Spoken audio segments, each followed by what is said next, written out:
श्री गणेशाय नमः, श्री सरस्वत्यै नमः, श्री गुरुभ्यो नमः, श्री मातृपितृभ्यो नमः, ओम श्री कुलदेवताभ्यो नमः, ओम श्री परमात्मने नमः.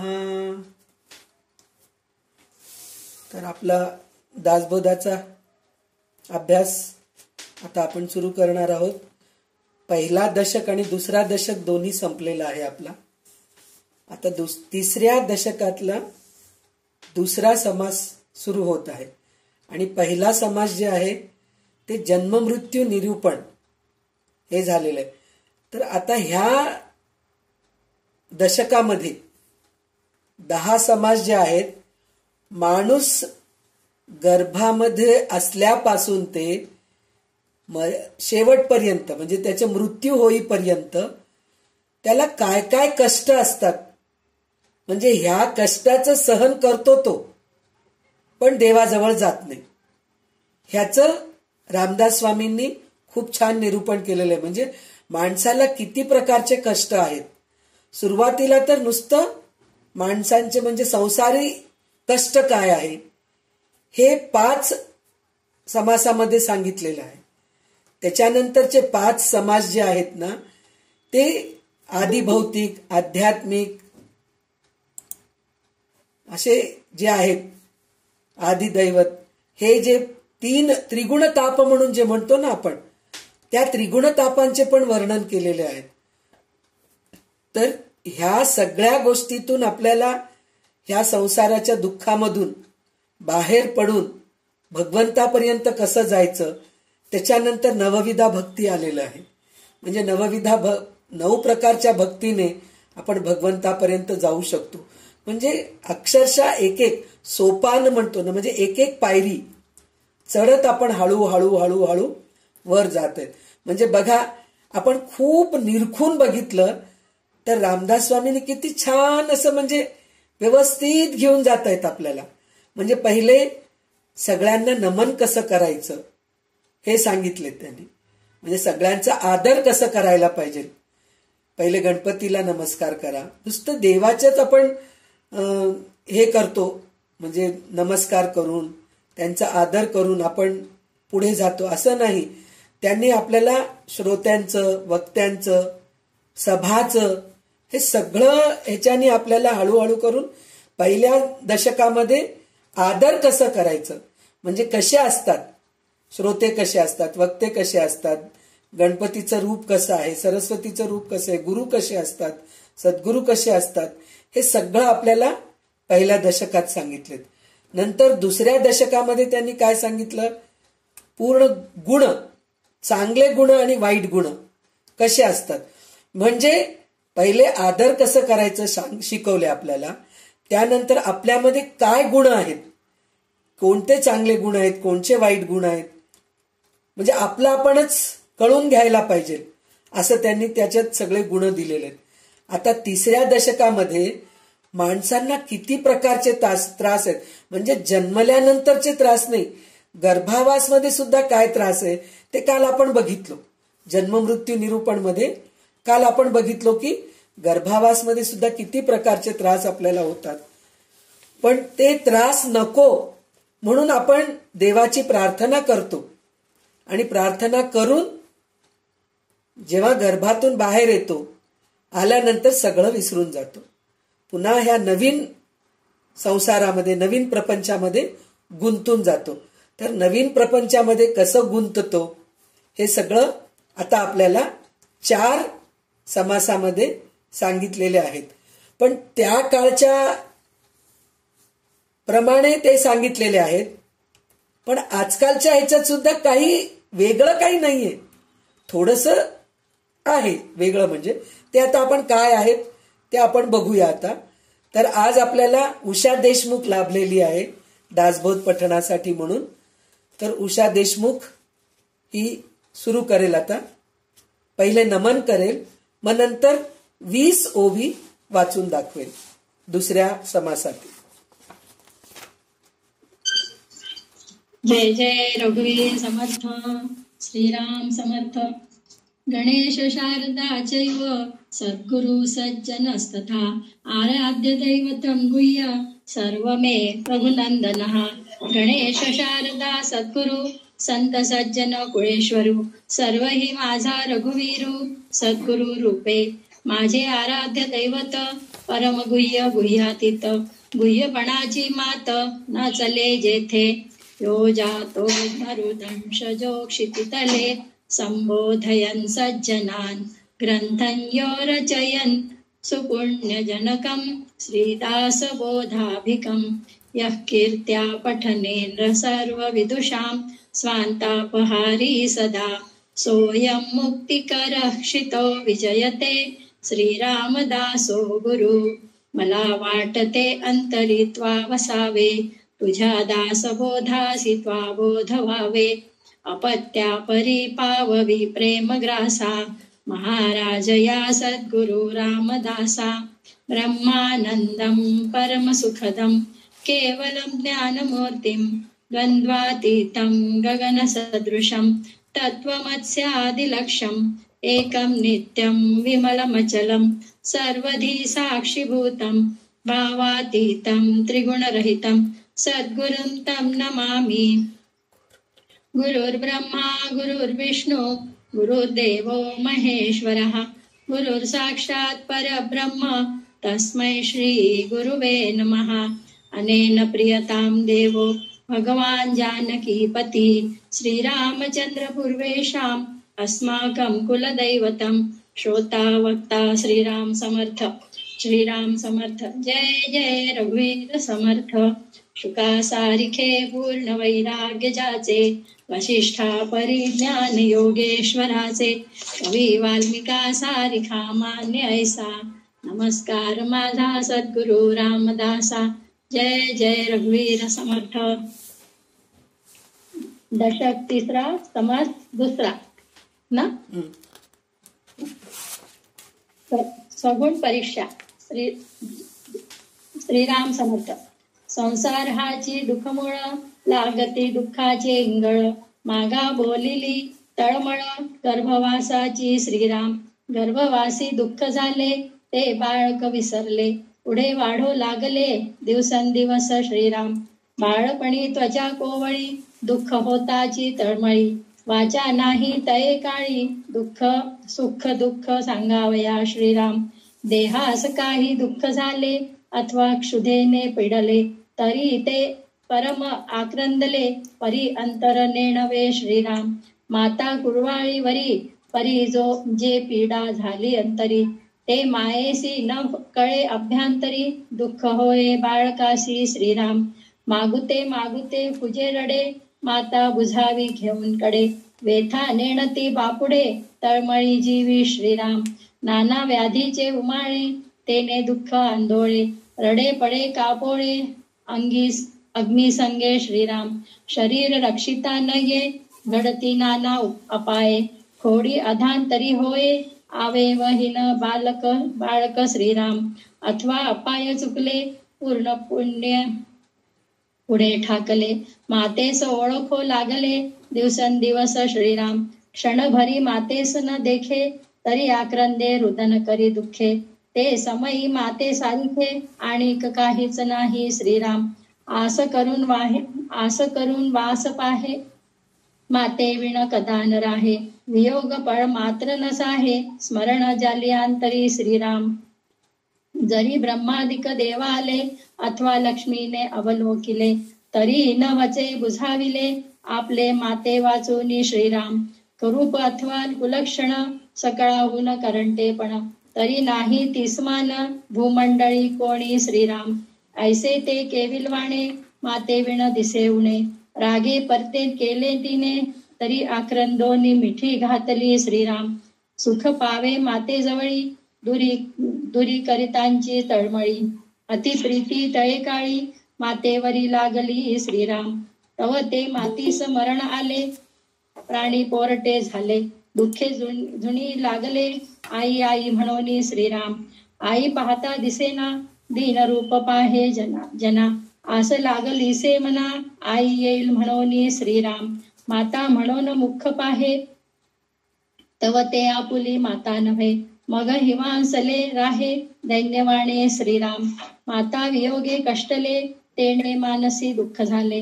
देह ही क्षीणत्व पावले, अतिशयशी श्रीराम. अथवा माता ही वाचली, मायले करवा भेटी झाली. बाळ दशा ते राहिली, दिवसेंदिवस श्रीराम. तर आता स्वगुण परीक्षा म्हणून आपल्याला समास आहे. स्वगुण परीक्षा म्हणजे आपण सुद्धा ह्याच्यातूनच गेलेले आहोत, ह्याच्यातूनच आपण आलेले आहोत. म्हणजे पहिल्या समासामध्ये काय सांगितलंय की जन्ममृत्यू निरूपण म्हणजे गर्भवासामध्ये काय काय त्रास आहेत हे सगळं सांगितलंय. आणि त्या गर्भवासामध्ये आपण प्रत्येक क्षणाला म्हणे बाळ तडफत राहतं की मी ह्या गर्भवासाच्या दुःखातून कधी बाहेर पडू. आणि त्या ह्याच्यानी हातपाय मारून मारून शेवटी तो बाहेर पडतो. पण बाहेर पडताना सुद्धा ते काही बाळ सुखरूप येतात, काही बाळांना गुदमरल्यासारखं होऊन जातं, जीव जातं. आता आपल्याला सिझेरिन वगैरे सुरू झालेले आहेत, त्यामुळे बाळ वाचतात. बऱ्याच वेळी असं होत नाही. त्या काळामध्ये सिझेरिन वगैरे राहत नव्हते, घरीच दाई वगैरे यायचे, येऊन बाळंतपण करायचे, दवाखान्यात सुद्धा जायचे नाहीत बायका त्या काळामध्ये. मग तशा वेळेस आणि लहानपणामध्येच काही मुलींचे बाळंतपण व्हायचे. मग ते काय कुपोषित म्हणून म्हणतात ना, तसे मुलं जन्मायचे, वेडेवाकडे मुलं जन्मायचे, हातपाय नसलेले, नाहीतर एकदम शक्ती नसलेले, असे काही मुलं जन्मायचे. तर म्हणजे हे सगळं गर्भवास भोगूनच आपल्याला मुलाला बालकाला बाहेर यायचं असतं. पण बाहेर आल्यानंतर ते गर्भवास सगळं विसरून जातो. बाळ विसरून जाऊन ह्या नवीन प्रपंचामध्ये तो वागायला सुरू होतो. म्हणजे आता आपण हे जे स्वगुण परीक्षा जे समास घेतोय ह्याच्यामध्ये बाळक जन्माला आल्यानंतरचे काय काय त्रास आहेत हे सगळं आपल्याला रामदास स्वामी सांगतात. म्हणजे रामदास स्वामींचं उद्देश काय आहे. आता काही लोकांना असं वाटत असेल काय बाबा ह्या पुस्तकामध्ये दासबोधामध्ये पूर्ण वाईट गुण काय आहे, हे करू नका, ते करू नका, तुम्ही चांगल्या मार्गाला जा आणि माणसाला काय त्रास आहेत हेच सगळं सांगतायत. हे काय बाबा काय आहे ह्याच्यामध्ये असं म्हणून काही लोकांना प्रश्न पडतं. पण ह्या दासबोधामध्ये ह्या सगळ्या गोष्टी सांगितल्यामुळे जे दासबोध वाचतात त्यांना वाटतं की खरोखरच आपण इतके, जर आता आपण 60 वर्षाला वाचतोय, 55 वर्षाला वाचतोय, 50 वर्षाला वाचतोय, हे ग्रंथ आपण हातात घेतोय. काही लोक तर नवीनच आहेत, काही लोक ग्रंथ वाचलेत, पारायण केलेले आहेत, दासबोधाचे पारायण केलेले आहेत, पण नुसतं पारायण केलं, त्याच्यात काय आहे हे काही कळालंच नाही. सगळ्यांबरोबर बसले, ओवी वाचत गेले. म्हणजे त्यावेळेसचं आपलं अहंकार म्हणल्यापेक्षा एक छंद म्हणता येतं त्या गोष्टीला, की मी पण पारायण केले, मी पण 4 लोकांबरोबर गेले, मी पण त्यांच्यासोबत पारायण केले आणि ते पारायण केलेल्यानंतर खूप आनंद मिळाला. आणि काही लोकांना अनुभव सुद्धा येतात, म्हणजे अर्थ न कळता चांगले अनुभव येतात. खरंच हो, दासबोध वाचल्यापासून खूप छान वाटते, मन समाधान वाटते. म्हणजे विचार करा, अर्थ न कळून घेता जर ग्रंथ हातामध्ये घेतलो आपण तरच आपल्याला चांगले चांगले अनुभव आलेले आहेत. पण आता आपण ह्या ग्रंथाचं अर्थ कळून घेतोय. म्हणजे खरोखर ओवी वाचत गेलं तर खरं काही कठीण नाहीये. रामदास स्वामींनी इतक्या सोप्या भाषेमध्ये ओवीबद्ध केलेले आहेत, पण तरी सुद्धा थोडं कंटाळवाणं येतं. पण एकदम आपल्या मराठीमध्ये, तेव्हा प्राकृत मराठी म्हणून म्हणतात तशा टाईपचं होतं. आता कसं आपण जे बोलतो त्या ह्याच्यामध्ये आपल्याला बेलसर यांनी अर्थ लिहून ठेवलेले आहे, तर ते सुद्धा वाचलं आपण तर आपल्याला वाटतं खरोखर आपण इतके दिवस अर्थ कळूनच घेतलो नाही दासबोधाचं. तर आता आपल्याला या दासबोधाचा अर्थ कळत असल्यामुळे खरंच ह्या सगळ्या गोष्टी आपण भोगलोत का, आपल्याला या सगळ्या गोष्टी माहीतच नव्हते. असं असतं काय, ह्या गोष्टी पण वाईट असतात काय, डिफॉल्ट आहे, असं करणं हे डिफॉल्ट आहे असं आपल्याला वाटतं. म्हणजे सहजच या गोष्टी घडून जातात. ह्या गोष्टी चुकीच्या आहेत असं कधीच वाटलं नाही. हे मूर्खपणाची लक्षणं आहे म्हणून कधीच वाटलं नाही, हे सद्गुण आहेत म्हणून कधी वाटलंच नाही. रजोगुण म्हणजे काय, तमोगुण म्हणजे काय, हे सगळं मला काही माहीतच नव्हतं. किती छान आहे ना. म्हणून मग आपल्याला हळूहळू हळूहळू दासबोध ग्रंथाचा आपल्याला आवड निर्माण होत आहे आता. आणि आवड निर्माण झाल्यानंतर आता स्वगुण परीक्षेपर्यंत आपण आलेले आहोत. तर स्वगुण परीक्षा म्हणजे काय, जन्मलेल्या बालकाचे दुःख कसे आहेत.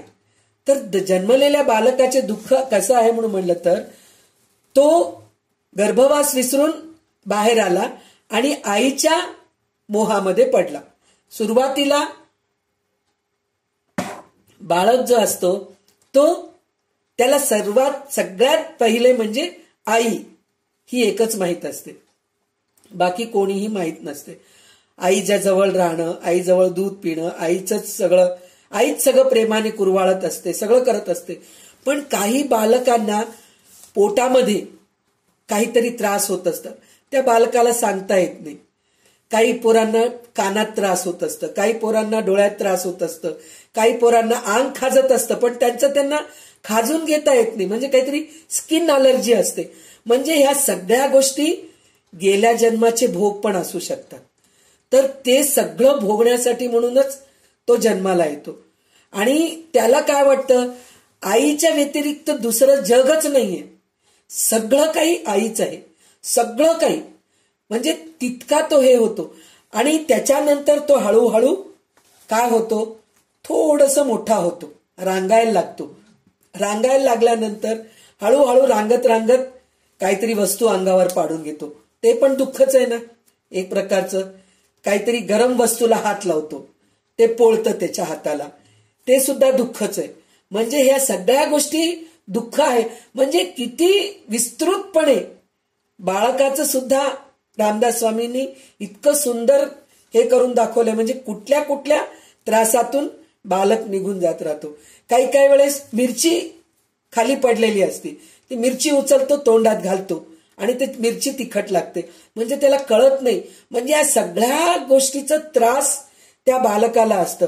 त्याच्यानंतर रामदास स्वामी काय म्हणतात, इतकं सगळं झाल्यानंतर आई त्याला कवटाळून जवळ घेऊन छान त्याला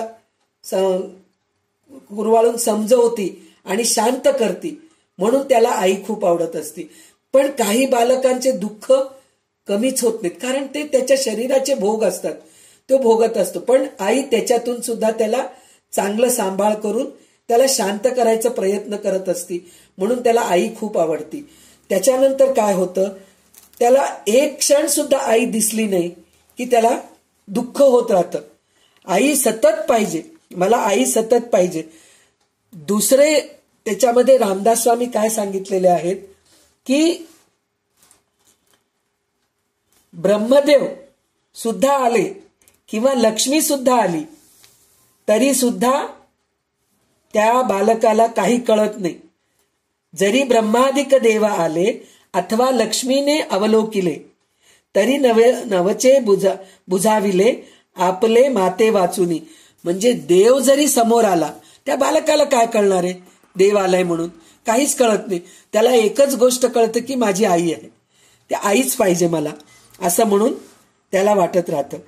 आणि त्याच्यानंतर काही वेळेस त्या काळामध्ये ह्या गर्भवासाच्या वेळेस काही तिला खायला प्यायला मिळालं नाही, काहीतरी त्रासामुळे ती बाळंतीण झालं की काही दिवसानंतर जात होते बायका. म्हणजे बालक जन्मला आणि एक 5-6 महिन्यामध्ये आईचं मृत्यू व्हायचं. अशा परिस्थितीमध्ये त्या बालकाला किती दुःख व्हायचं, आई नाही, मी कसं राहू शकतो, हे असं त्या मूल पोरकं होऊन जातं. आई आई म्हणून रडत असते. तर ते लोकांकडे पाहून असं दीनवाण्याने बघते की मला माझी आई कुठं दिसते का, माझी आई कुठं दिसते का, असं त्याला वाटत असते. पण काही मुलांची आई जगत होते, मग ते आईच्याच कुशीत राहून वाढत असतात. मग त्याच्यानंतर मूल मोठं झाल्यानंतर आईचं कसं अटॅचमेंट म्हणजे ममता कसं हळूहळू तुटत जातं, ह्याचं वर्णन आता पुढच्या 20 ओवीमध्ये रामदास स्वामींनी सांगितलेलं आहे. मी प्रत्येक ओवीचा अर्थ घेत नाहीये, कारण जवळपास एकसारखंच आहे. तर त्याच्यासाठी म्हणून मी 20 ओवींचं सारांश घेऊन सांगत आहे. तर त्याची नोंद घ्या तुम्ही सगळेजण. आता पुढचे 21 पासून ते 40 ओवी वाच. अनम्यूट कर फोन. श्रीराम. बाळपणे झाले उणे, दिवसेंदिवस होय शहाणे, मग ते मायेचे अत्यंत पेखणे, होते ते राहिले श्रीराम. पुढे तो लागला खेळाचा, कळप मिळविला पोरांचा, आल्या गेल्या डायाचा, आनंद शोक वाहे श्रीराम. माये बापे सिकविती पोटे, तयाचे परम दुःख वाटे, चट लागली न सुटे, संगती लेकुरांची श्रीराम. लेकुरामध्ये खेळता, नाटवे माता आणि पिता, तव तेथेही आवचिता, दुःख पावला श्रीराम. पडिले दात फुटला डोळा, मोडले पाय झाला खुळा, गेला माझ अवकळा, ठाकून आली श्रीराम. निघाल्या देवी आणि गोवर, उठले कपाळ लागला ज्वर, पोट सुळी निरंतर, वाय गोळा श्रीराम. लागली भूते झाली धडपणी, जळीच्या मेस्को मायराणी, मुंज्या झोटिंग करणी, म्हैसोबाची श्रीराम. वेताळ खंकाळ लागला, ब्रह्मगिरो संचरला, नेणो चेडा ओलांडिला, काही कळेना श्रीराम. एक म्हणती वीरदेव, एक म्हणती खंडेराव, एक म्हणती सकळ वाव, हा ब्राह्मण संबंध श्रीराम. एक म्हणती कोण केले, अंगी दैवत घातले, एक म्हणती चुकले सटवाईचे श्रीराम. एक म्हणती कर्मभोग, अंगी जडले नाना रोग, वैद्य पंचाक्षरी चांग, बोलावून आणले श्रीराम. एक म्हणती हा वाचेना, एक म्हणती हा मरेना, भोग भोगितो यातना, पापास्तव श्रीराम. गर्व दुःख विसरला, तो त्रिविध तापे पोळला, प्राणी बहुत कष्टी झाला, संसार दुःखे श्रीराम. इतकेही चुकून वाचला, तरी मार मारू शहाणा केला, लौकिक नेटका झाला, नाव राखे ऐसा श्रीराम. पुढे माये बापी लोभास्तव, संभ्रमे माडिला विवाह, देऊनिया तकड वैभव, नोवरी पाहिली श्रीराम. वराडी वैभव दाटले, देखो परम सुख वाटले, मन हे रंगोन गेले, सासूरवाडीकडे श्रीराम. माये बापी भल तैस असावे, परी सासूरवाडीस नेटके जावे, द्रव्य नसेल तरी घ्यावे ऋण, काळांतरे श्रीराम. अंतर्भाव ते सासूरवाडी, माय बापे राहिली बापुडी, होता ती सर्वस्वे कुडकुडी, इतुकेच कार्य त्याचे श्रीराम. नोवरी आलिया घरा, अति भवयास वाटे वरा, म्हणे मज सारिखा दुसरा, कोणीच नाही श्रीराम. आय बाप बंधू बहिणी, नोवरी न दिसता वाटे कोणी काणी, अत्यंत लोभला पापिणी, अविद्येने भुलविला श्रीराम. तर त्यांनी कसं तर काय सांगितलंय की बाळ जसं जसं मोठं होत जातं तर आई वडिलांना दूर होत राहतं. म्हणजे जे आईच्या व्यतिरिक्त माझे दुसरेच कोणी नाही असं ज्या बाळकाला वाटत असतं ते थोडं थोडं मोठं होत गेल्यानंतर, म्हणजे जसं चालायला सुरू होतं, मग चालायला सुरू झाल्यानंतर बाहेर पडतं बाळ. बाहेर पडल्यानंतर त्या बाळकाच्या वयाच्या पोरांबरोबर खेळत खेळत तो आई वडिलांना विसरत राहतो. पण त्याच्यामध्ये सुद्धा त्याला कसे दुःख असतात ते सुद्धा ह्याच्यामध्ये वर्णन केलेले आहेत. खेळता खेळता खाली पडतो, गुडघे फुटतात, काय म्हणतात डोळ्याला काहीतरी मार लागतं, काही वेळेस फ्रॅक्चरच होऊन जातं. आता आजकाल खूप आपण सांभाळून मुलांना 1-2 मुलं असल्यामुळे खूपच लक्ष देऊन त्यांच्याकडे लक्ष देतो, फ्रॅक्चर वगैरे होत नाही. पण त्या काळामध्ये तसे नव्हते. एकेका कुटुंबाला 10-10, 15-15 मुलं व्हायचे. तर जन्म द्यायचे आणि सोडून द्यायचे, म्हणजे रस्त्यावर सोडून देत नव्हते. पण तुझं तू खेळ, तुझं तू मोठं हो असं ते करायचे. मग ते बालक खेळता खेळता कितीतरी अपघातातून वर यायचे. काही मुलांच्या अंगावर गरम पाणी, म्हणजे चुलीजवळ जायचे, गरम पाणी अंगावर सांडायचं किंवा काहीतरी विस्तवालाच हात लावून घ्यायचे. त्या काळात चुली होते, आता काय आपले ओटे आहेत, ओट्यावर ते गॅस आहे, ते गॅसपर्यंत बालक पोचतच नाही. अशा नाहीतर त्यांना कुठेतरी प्रॅममध्ये घालून ठेवा, असं काहीतरी आपण व्यवस्था करून ठेवलेलं आहे आजकालचं. पण त्या काळात तसं नव्हतं. मोकळं सोडून द्यायचे मुलांना, माती खायचे, काहीतरी वस्तू खायचे, असं काहीतरी करायचे. बरं, एवढं सगळं झाल्यानंतर त्या बालकाला हे पोरांबरोबर खेळता खेळता व्हायचे अपघात तर वेगळेच आहेत, पण प्रत्यक्षात अजून काही व्हायचं म्हणून म्हणलं तर त्या काळात गोवर यायचं खूप, आणि ते देवी म्हणून असे मोठे मोठे फोडं व्हायचे अंगावरती, ते व्हायचं. वायुगोळाचं त्रास व्हायचं, पोट दुखायचं. हे काही कळत नाही, काही नाही. म्हणजे बालकांना इतक्या प्रकारचे त्रास असतात. मग ते बालक रडू लागलंय, त्याला काही सांगता येत नाही ना बालकाला, की माझं पोट दुखतंय, माझं कान दुखतंय, मला काही होतंय. आता एक बालक मोठं झाल्यानंतर तो सांगू शकतो की असं असं झालंय, मला असं काहीतरी झालंय, पण ते तेव्हा सांगू शकत नाही. तर मग आजूबाजूचे लोक येऊन ह्याला काहीतरी झपाटलंय असं म्हणून म्हणायचे. मग ते काहीतरी देवीचं तुम्ही काहीतरी चुकला असताल, खंडेरावचं काहीतरी चुकलं असेल, तुमचं कोणाचं तरी देवाचं काहीतरी चुकलं असेल, असं प्रत्येक वेळेस सगळ्या जणी म्हणायचे. आणि म्हणायचे की ह्याला आता तुम्ही ह्याच्याकडे घेऊन जा, मांत्रिकाकडे घेऊन जा, आणि त्याचं सगळं त्याच्या अंगावरचं भूत चेटकी हे सगळं उतरवा. म्हणजे असं त्या काळामध्ये आपण आता कसं बाळ रडू लागलं की आता आपण थोडे शिकलेले आहोत, तर त्याच्यानी कान दुखतंय का म्हणून कानामध्ये असा हात घालून बघायचं, पोट दुखतंय का. त्यावेळेस सगळं काही केल्यानंतरही जर त्रास होऊ लागलं तर त्यावेळेस आपण काय करतो, पटकन डॉक्टरकडे जातो. पण त्या काळामध्ये काहीच नव्हतं. मग त्यावेळेस त्या डोक्यामध्ये तेच विचार, काहीतरी ओलांडलं असेल रस्त्यावर जाताना, संध्याकाळी जाताना काहीतरी झाडावरचं भूतच अंगावर आलं असेल, असं काहीतरी विचार करून त्या बाळकाला त्रास द्यायचे. म्हणजे मांत्रिक तांत्रिक काहीतरी, मग ते काय करायचे ते सगळं करून घ्यायचे. म्हणजे अशा प्रकारचे सुद्धा बालकाला त्रास होतो. म्हणजे विचार करा, गर्भवासामध्ये आपल्याला काय त्रास होतं हे आपल्याला माहित नाही. त्याच्यानंतर बाळक जन्मल्यानंतर काय त्रास आहे हे सुद्धा. खरं तर रामदास स्वामी संसारिक नाहीच आहेत, त्यांनी लग्न केलेले नाहीयेत, पण त्यांना हे सगळ्या गोष्टीचं कसं कळालं असेल. म्हणजे हे ज्ञान चांगले ग्रंथ वाचून, चांगल्या लोकांच्या सहवासात राहून आणि अनुसंधान सतत भगवंताच्याच नामस्मरणामध्ये राहिल्यामुळे त्यांना या सगळ्या गोष्टीचं ज्ञान झालं. आणि ज्ञान होऊन ते स्वतःलाच ज्ञान झालं म्हणून थांबले नाही तिथपर्यंत.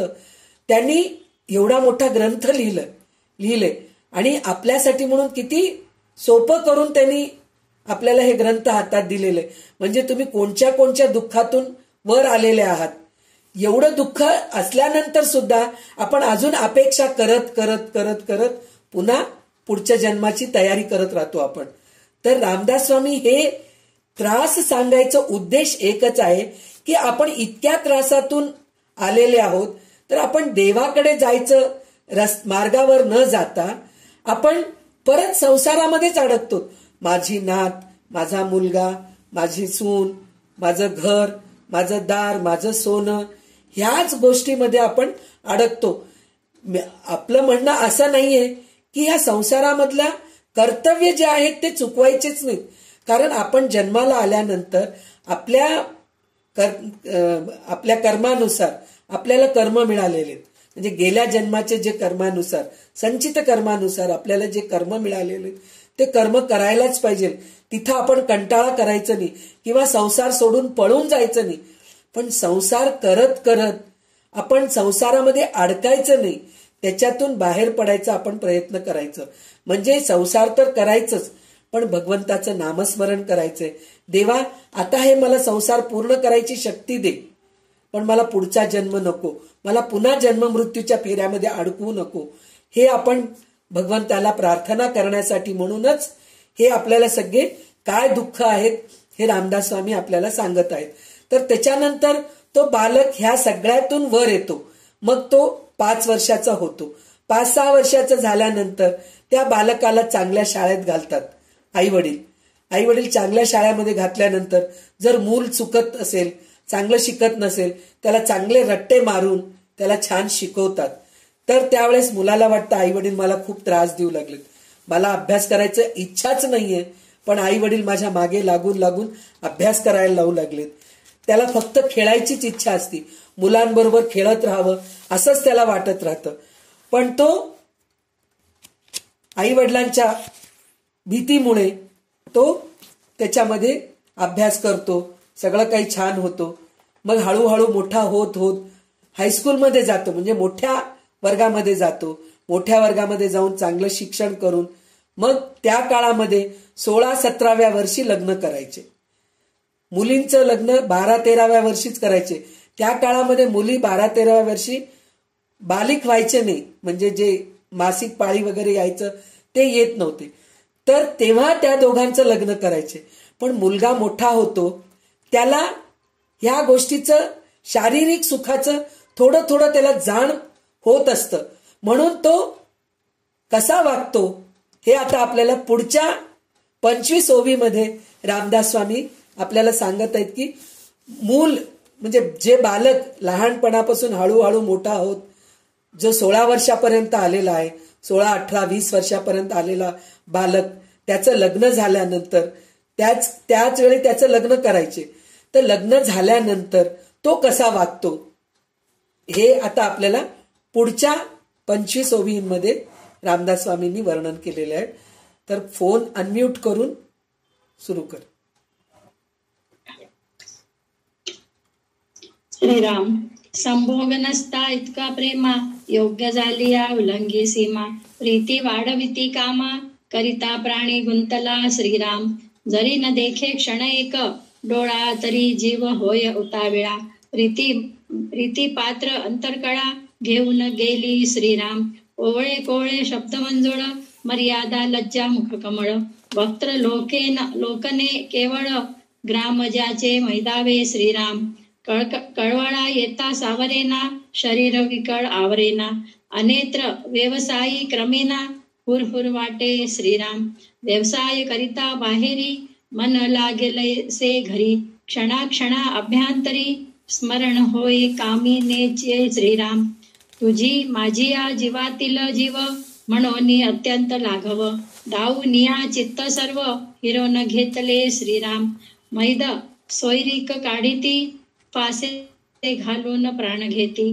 तैसे आयुष्य गेलिया अंती, प्राणियास होय श्रीराम. प्रीती कामनीची लागली, जरी तयशी कोणी रागे जली. तरी परम क्षिती वाटली, मानसी गुप्त रूपे श्रीराम. तये भार्ये चेनी कैवारे, माये बापासी नीच उत्तरे. बोलो निया तिरस्कारे, वेगळा निघे श्रीराम. स्त्री कारणे लाज सांडली, स्त्री कारणे सखी सोडली. स्त्री कारणे बिघडली, सकळ ही जीव लगे श्रीराम. स्त्री कारणे देह विकला, स्त्री कारणे सेवक झाला. स्त्री कारणे सांडवला, विवेकासी श्रीराम. स्त्री कारणे लोलंगता, स्त्री कारणे अतिनम्रता. स्त्री कारणे पराधीनता, अंगीकारली श्रीराम. स्त्री कारणे लोभी झाला, स्त्री कारणे धर्म सांडिला. स्त्री कारणे अंतरला, तीर्थयात्रा स्वधर्म श्रीराम. स्त्री कारणे सर्वथा काही, शुभाशुभ विचारिले नाही. तनु मनु धनु सर्वही, अनन्य भावे अर्पिले श्रीराम. स्त्री कारणे परमार्थ बुडविला, प्राणी स्वहितास नाडला. ईश्वरी कान डोळा झाला, स्त्री कारणे कामबुद्धी श्रीराम. स्त्री कारणे सोडिली भक्ती, स्त्री कारणे सोडिली विरक्ती. स्त्री कारणे सायुज्य मुक्ती, तेही तुच्छ मानिली श्रीराम. एक स्त्रियेचे निगुणे, ब्रह्मांड मानिले ठेंगणे. जीव लगे ती पिसुणे, ऐसी वाटली श्रीराम.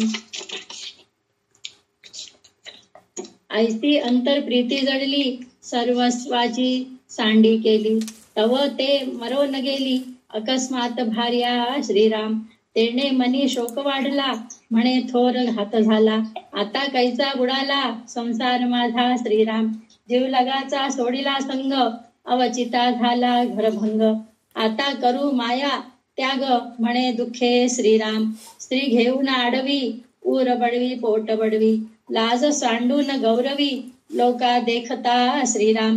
म्हणे माझे बुडाले घर, आता न करी हा संसार. दुःखे आक्रंदला थोर, घोर घोषे श्रीराम. जेणे जीव वारया वेगला सर्वस्वाचा उबगाला, तेणे दुःखे झाला जोगी का महात्मा श्रीराम.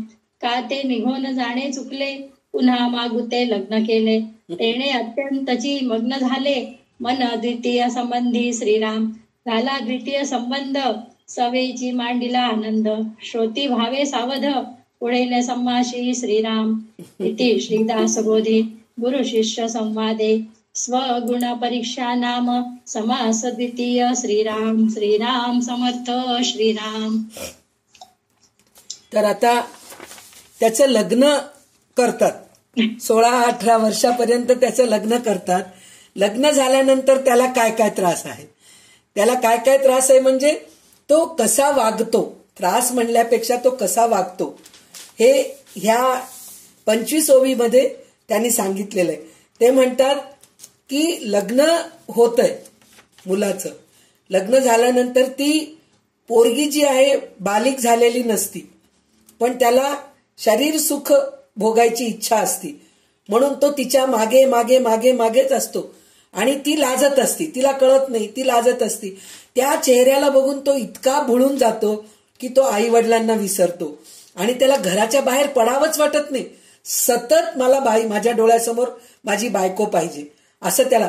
आता हे माझी बायको पाहिजे कारण त्यावेळेस पुरुषांनाच हे करत होते म्हणून समर्थ असं सांगतायत. पण बायकांची पण ती स्थिती आहे, आपल्याला सतत नवरा डोळ्यासमोर दिसावं असं त्यावेळेस प्रत्येक पोरीला वाटतं. नवविवाहित जी पोरगी असती तिला सुद्धा असंच वाटतं की माझा नवरा एक क्षण सुद्धा माझ्या नजरेसमोरून जाऊ नये, म्हणून ती सासू सासऱ्यांना लक्ष देत नाही, सतत नवऱ्याचाच विचार करत असती.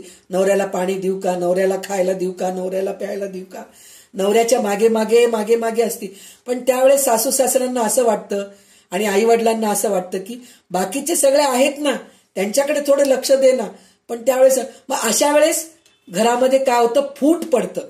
ही आलेली पोरगी धड करत नाही आणि असं त्यांना वाटतं. आणि त्या पोरीला काय वाटतं की मला सतत कामच करायला लावतात हे लोक. आत्ता माझं नवीन लग्न झालेलं आहे, मी माझ्या नवऱ्याच्या सोबत राहिलं तर काय चूक आहे असं त्या मुलीला वाटत असतं. अशा प्रकारे घरामध्ये भांडण तंटा निर्माण व्हायचं हे असतात. आणि हा मुलगा जो असतो, नवविवाहित मुलगा जो असतो, तो मुलगा सतत बायकोच्या मागे लागतो. मग शेवटी घरचे लोक त्याला समजून सांगतात की तुला नोकरी पण आहे, तुला काही व्यवसायही करावं लागतं, शेतीवाडी आहे, काहीतरी तुझं व्यापार आहे किंवा नोकरीच आहे, हे सगळं सोडून तू सतत बायकोच्या मागे लागलं तर चालत नाही, तुला बाहेर पडावं लागतं. अशा रीतीने तो थोडं बाहेर पडतो. पण बाहेर पडलं तरी त्याचं लक्ष पूर्ण घरामध्येच असतं, बायकोकडेच असतं. कधी एकदा घरी जाऊ, कधी एकदा मी बायकोचा चेहरा बघू, असं त्याचं वागणं असतं. हे असं सगळं वागणं असल्यामुळे आई वडिलांना तो हे करतो. आणि घरी आल्यानंतर बायको नवीन नवविवाहित दुसऱ्यांना कोणाला सांगेल ती तिचं दुःख, ती आल्या आल्या नवऱ्यालाच सांगती, आज ह्यांनी असं माझ्याशी वागले, हे ते तसं वागले माझ्याशी. मग त्यावेळेस तो खरं काय खोटं काय हे लक्ष देत नाही.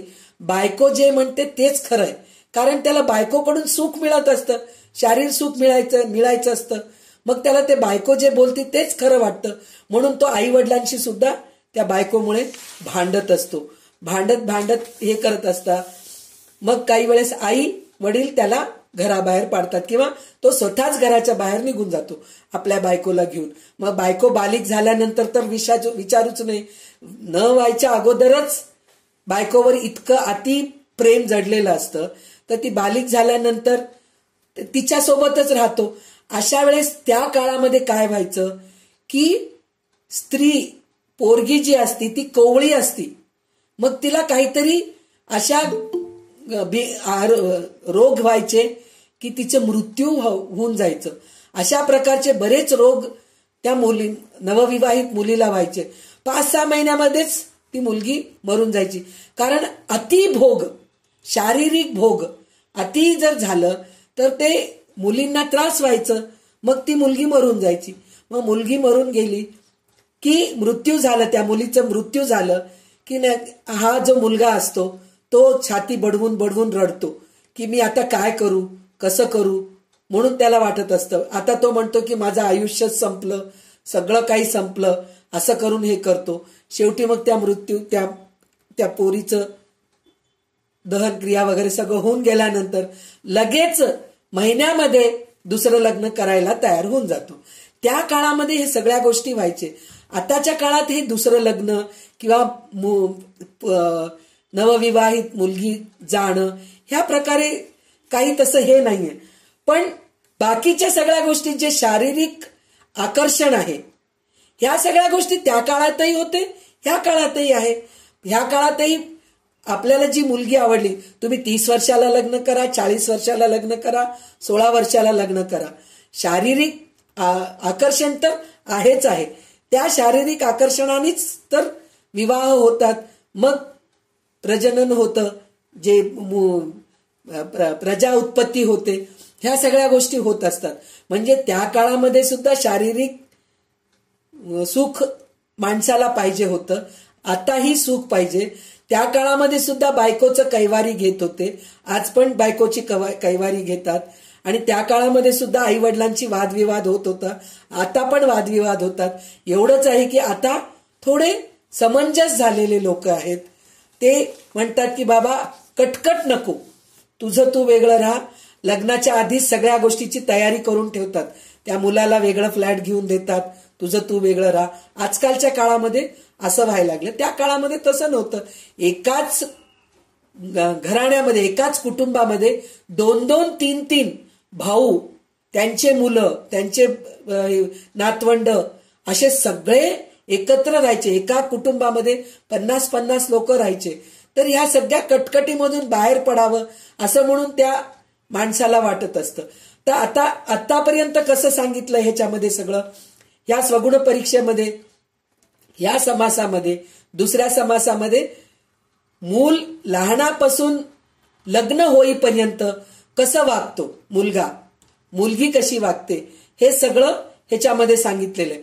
पण ते आता दुसऱ्या दशकामध्ये बायकोचं मृत्यू होतं, कारण ती छोटी असती, कोवळी असती, तिच्या शरीराला हद्दीच्या पेक्षा जास्त कष्ट, हद्दीच्या पेक्षा जास्त त्रास झालेले असतात, म्हणून तिचा मृत्यू होतो. तर ते मृत्यू झाल्यानंतर परत तो पुरुष, तो मुलगा कसा वागतो, आता आपल्याला पुढच्या दशकामध्ये, तिसऱ्या दशकामध्ये म्हणजे अ, ब, क, ड असे 4 स्वगुण परीक्षा म्हणून आपल्याला 4 समास आलेले आहेत. तर अ म्हणजे ABCD म्हणल्यासारखं आहे. तर पहिला समास जो आहे तो आपला इथं संपलेला आहे. आता म्हणजे या दशकातला दुसरा समास आहे, पण स्वगुण परीक्षा ह्याच्यातला पहिला समास जो आहे ते इथं संपलेला आहे.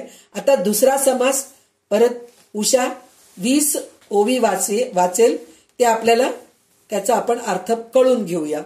तर आता आपल्याला ह्याच्या पुढे दुसरे लग्न झाल्यानंतर काय काय काय अनुभव आहेत ते आपल्याला रामदास स्वामी व्यवस्थितपणे, विस्तारपणे सांगत आहेत. तर ते आपण बघूया काय आहे ते.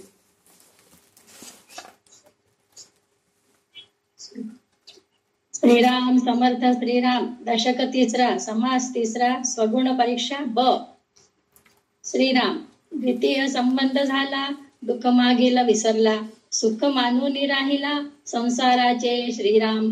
झाला अत्यंत कृपण, पोटे न खाय अन्न, रुक्या कारणे सांडी प्राण, एकसरा श्रीराम. कदा कल्पांती नवेचे, साची लेची पुन्हा साची, अंतरी असेल कैची सद्भाव सद्वासना श्रीराम.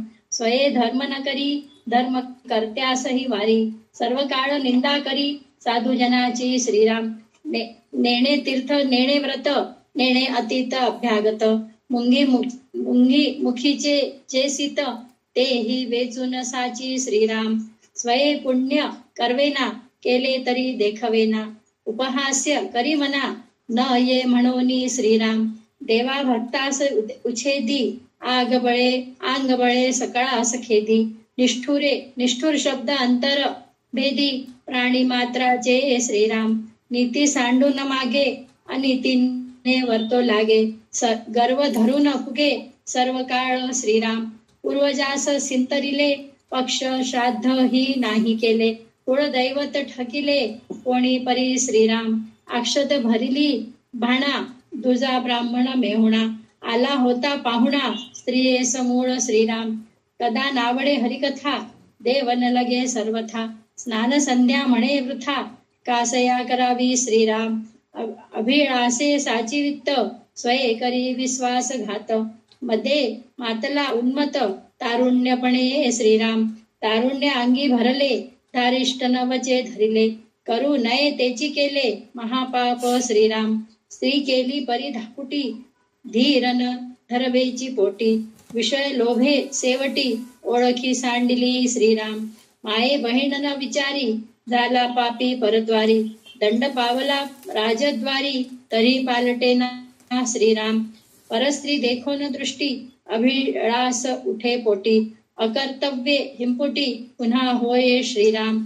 ऐसे पाप उद्दंड केले शुभाशुभ नाही उरले. तेणे दोषे मुख भरले अकस्मात अंगी श्रीराम. व्याधी भरली सर्वांगी प्राणी झाला क्षयरोगी. केले दोष आपुले भोगी शीघ्र काळे श्रीराम. दुःखे सर्वांग फुटले नासिक अवघेची बैसले.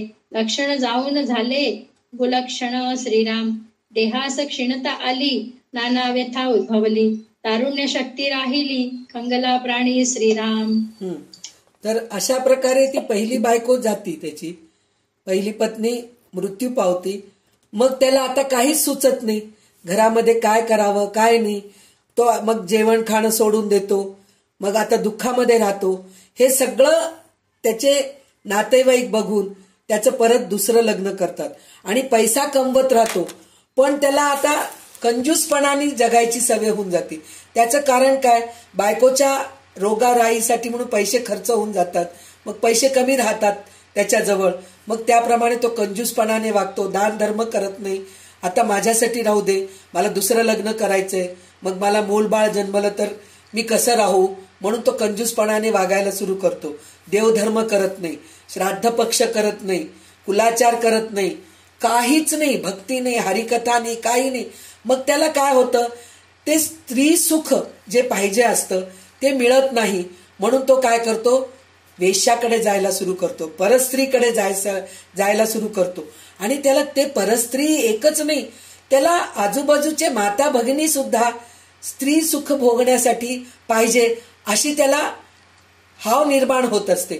म्हणजे इतका तो कामवासनेच्या अधीन होऊन जातो.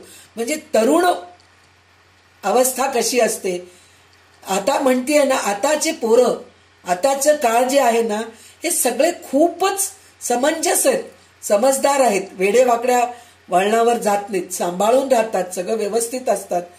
त्याचं कारण काय, आजकाल लिव्हिंग रिलेशन आहे. लिव्हिंग रिलेशन म्हणजे पहिल्या काळामध्ये लग्न लवकर व्हायचे, आता प्रेम लवकर होतं पण लग्न लवकर करत नाहीत. आम्ही लिव्हिंग मध्ये आहेत, लिव्हिंग रिलेशन्स चालू आहे, म्हणून त्याच्यामध्ये ते राहतात. म्हणजे राहिलं तर राहिलं, टिकलं तर टिकलं, नाहीतर तू वेगळी मी वेगळी, अशा परिस्थितीमध्ये. म्हणजे त्या काळामध्ये ह्या काळामध्ये हे फरक आहे असं. तर तो वेश्याच्या मागे लागतो, वेश्याच्या मागे लागून आणि स्वतःच्या बहिणींना, भावजयांना, आई, काही त्याला नजरेसमोर काहीच दिसत नसते, फक्त स्त्री एकच. त्याचा शारीरिक सुखाला स्त्री दिसत असते आणि त्या स्त्री सुखासाठी म्हणून तो तिच्या मागे मागे मागे लागून त्याला वाईट व्यसन लागतात. वाईट व्यसन लागल्यानंतर काय होतं, मग घरचे लोक त्याचं दुसरं लग्न करतात. दुसरं लग्न केल्यानंतर सुद्धा काय होतं, त्याला जे आहे तेव्हा दुसरं लग्न केलं तरी नाबालिक मुलीशीच. त्या काळामध्ये बालिक व्हायच्या अगोदरच मुलींचं लग्न करायचे. तर अशा मुलीशी लग्न केल्यानंतर त्याला स्त्री सुख मिळणारच नाही, तर तिथेही तो तडफड तडफड तडफड करत राहतो. पण नंतर काय होतं, हे व्यसनाधीन झाल्यामुळे, तो व्यसन म्हणजे नुसतं स्त्री सुखाचंच नाही, त्याला मग असं दारू प्यायचं, सिगरेट ओढायचं, बिडी ओढायचं, तंबाखू खायचे, अशा सगळ्या गोष्टीचे व्यसन लागतात. मग ह्या सगळ्या व्यसन लागल्यानंतर त्याला रोग उत्पन्न होत असतं. काहीतरी रोग, क्षयरोग म्हणा, काही बरेचसे प्रकारचे रोग उत्पन्न होत असतात.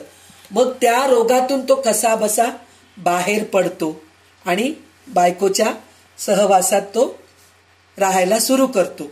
आणि मग त्याच्यानंतर मूलबाल होत नाही म्हणून नवस करणं, हे सगळं आता आपल्याला पुढच्या 20 ओवींमध्ये आपल्याला उषा वाचून दाखवेल.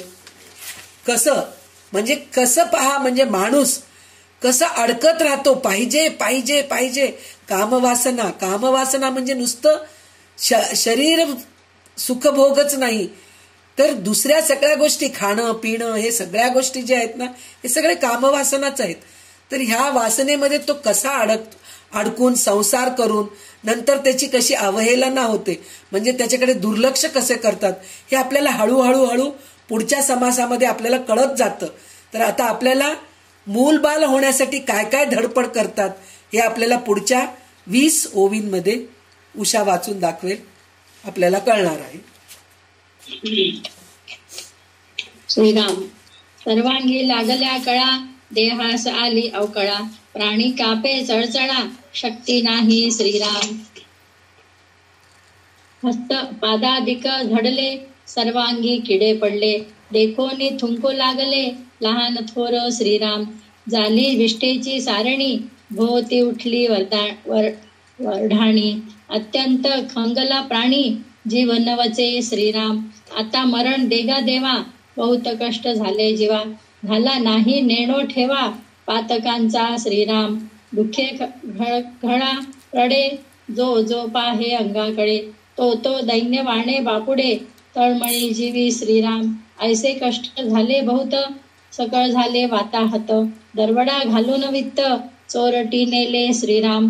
झाले आरत्र ना परत्र, प्रारब्ध ठाकले विचित्र, आपला आपण मळमूत्र, सेविला दुःखे श्रीराम. पाप सामग्री सरली, दिवसेंदिवस व्यथा हरली, वैद्य औषधे दिधली, उपचार झाला श्रीराम. मरत मरत वाचला, यास पुन्हा जन्म झाला, लोक म्हणती पडिला, माणसामध्ये श्रीराम. येरे स्त्री आणली, परवी गर्वात मांडली, अति स्वार्थ बुद्धी धरली, पुन्हा मागुती श्रीराम. काही वैभव मिळविले, पुन्हा सर्वही संचिले, परंतु गृह बुडाले, संतान नाही श्रीराम.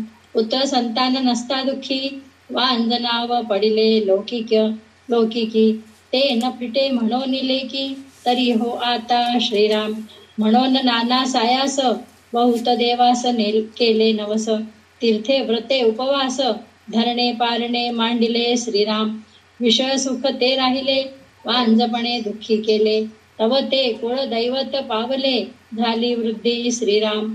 त्या लेकुरावरी अतिप्रीती, दोघेही क्षण एक न विषंभती, काही झाल्या आक्रंदती, दीर्घस्वरे श्रीराम. ऐसी ते दुखिस्ते पूजित होते नाना दैवते, तव तेही मेले अवचिते, पूर्व पापे करुणी श्रीराम.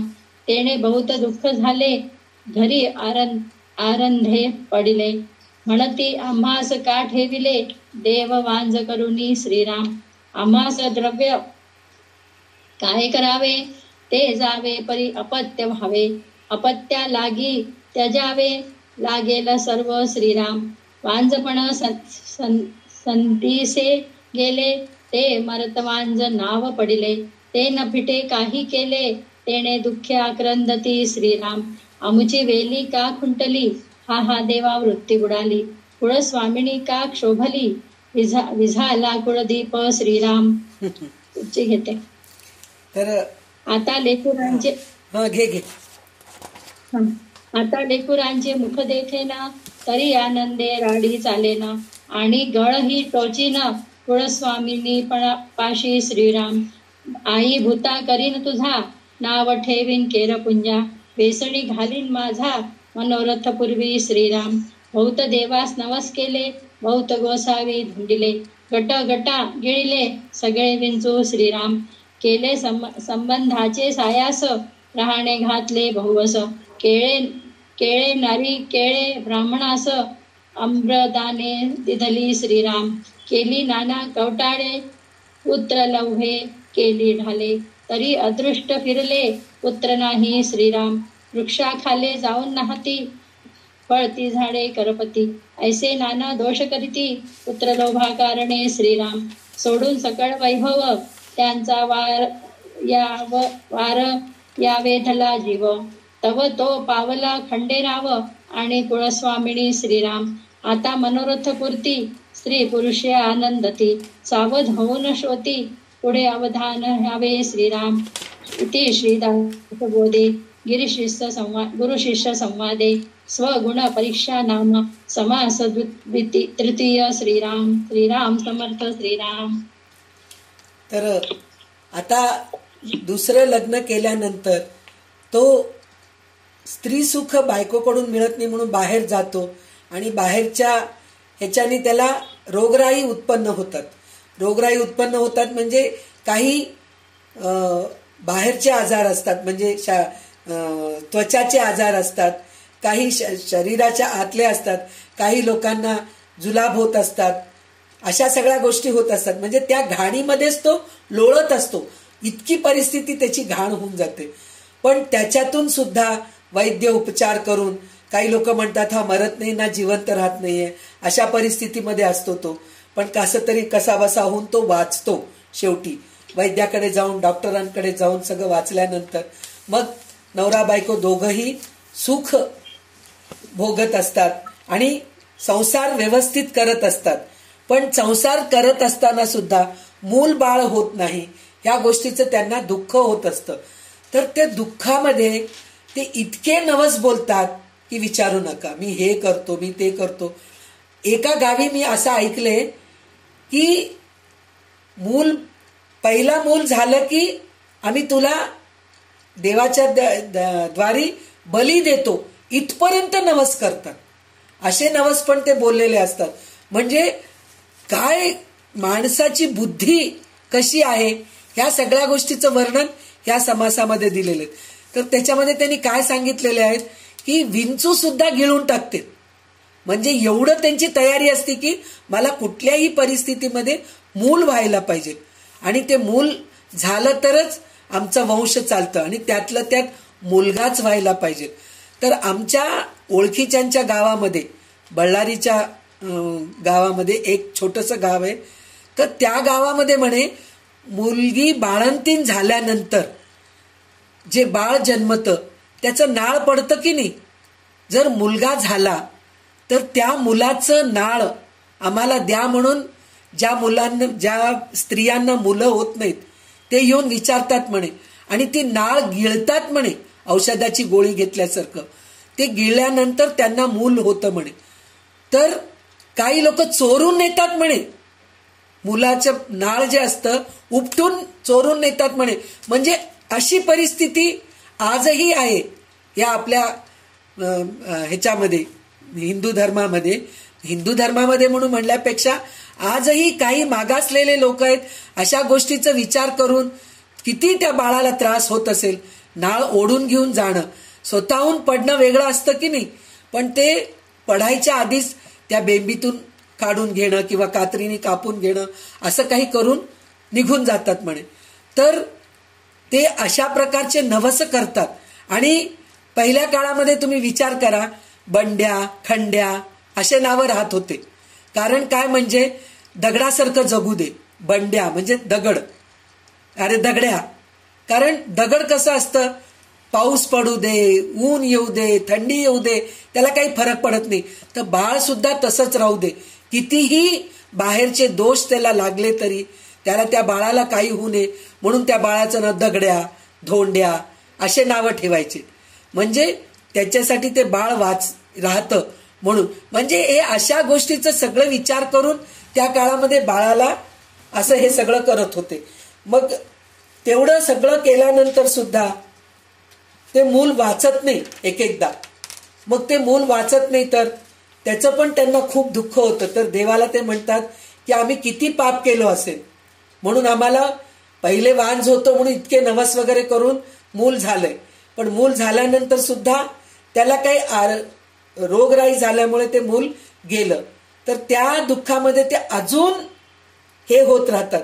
पण त्याच्यामधून सुद्धा नवस करून, देवाची पूजा वगैरे करून, दान धर्म करून, त्याच्यामध्ये असं लिहिलेलं आहे त्यांनी, केळी, आंबे असे फळं दान करून, ब्राह्मणाला दान देऊन देवीचे नवस करून, देवाचे सगळे नवस करून, कसं बसं करून मूल वाचवतात. ते मूल वाचवल्यानंतर त्याच्यानंतर त्याची काय परिस्थिती होते आता आपल्याला ह्या तिसऱ्या समासामध्ये आपल्याला कळणार आहे. म्हणजे मूल वाचल्यानंतर, ते मूल मोठं झाल्यानंतर, आता त्यावेळेस आता जे हे नवरा बायको असतात, जे मूल जन्मलेले, त्यांना त्यांच्या आईवडिलांची कशी आठवण येते, ते कसं त्रास दिले, हे सगळं आपल्याला पुढच्या समासामध्ये आपल्याला कळणार आहे. तर आता आपण स्वगुण परीक्षा क हे आपण घेणार आहोत. तर आता उषा 20 ओवी वाच. दशक तिसरा, समास चौथा, स्वगुण परीक्षा क. श्रीराम समर्थ. श्रीराम. लेकुरे उदंड झाली, तो ते लक्ष्मी निघून गेली. बापडी भिकेस लागली, काही खाया मिळेना. श्रीराम. लेकुरे खेळती धाकुटी, एक रांगती एक पोटी. ऐसी घरभरी झाली दाटी, कन्या आणि पुत्रांची. श्रीराम. दिवसेंदिवस खर्च वाढला, यावा होता तो खुंटून गेला. कन्या उपवरी झाल्या, त्यांना उजवावया द्रव्य नाही. श्रीराम. माये बापे होती संपन्न, त्यांचे उदंड होते धन. तेणे करिता प्रतिष्ठामान, जनी झाला होता. श्रीराम. भरम आहे लोकाचारी, पहिली नांदणूक नाही घरी. दिवसेंदिवस अभ्यंतरी, दरिद्र आले. श्रीराम. ऐसी घरवात वाढली, खाती तोंडे मिळाली. तेणे प्राणी आस लागली, काळजी उद्वेगाची. श्रीराम. कन्या उपवरी झाल्या, पुत्रास नवऱ्या आल्या.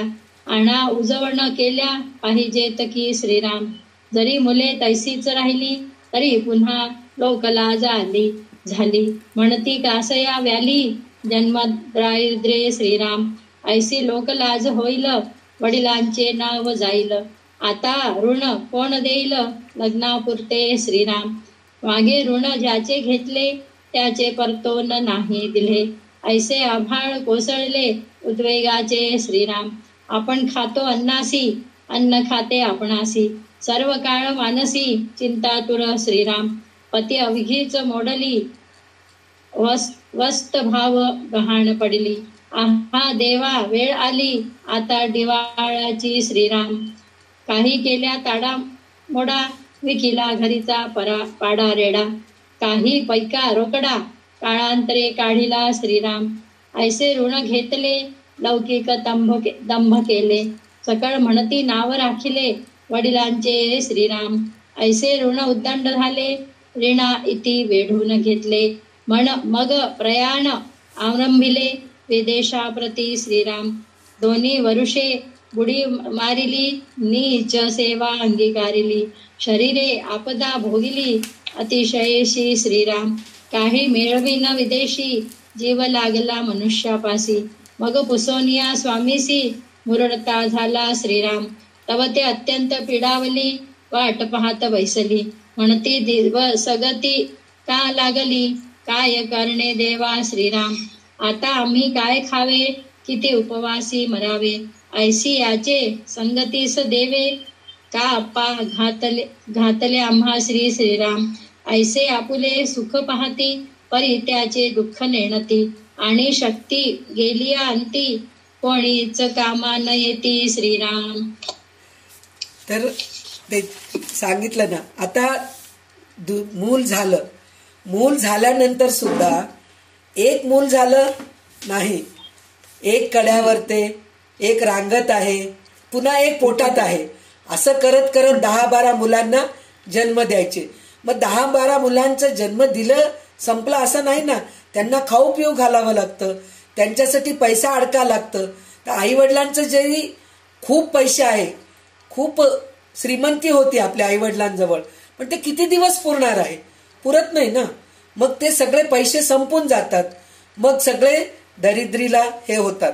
मग त्याच्यानंतर मुलगा आणि मुलगी, जे मुलं जन्मलेले असतात ते उपवर होतात. त्यांच्या शिक्षणासाठी खर्च करणं, त्यांचे कपडे लत्ते, सणवार, सगळ्या गोष्टीसाठी पैसा लागतो.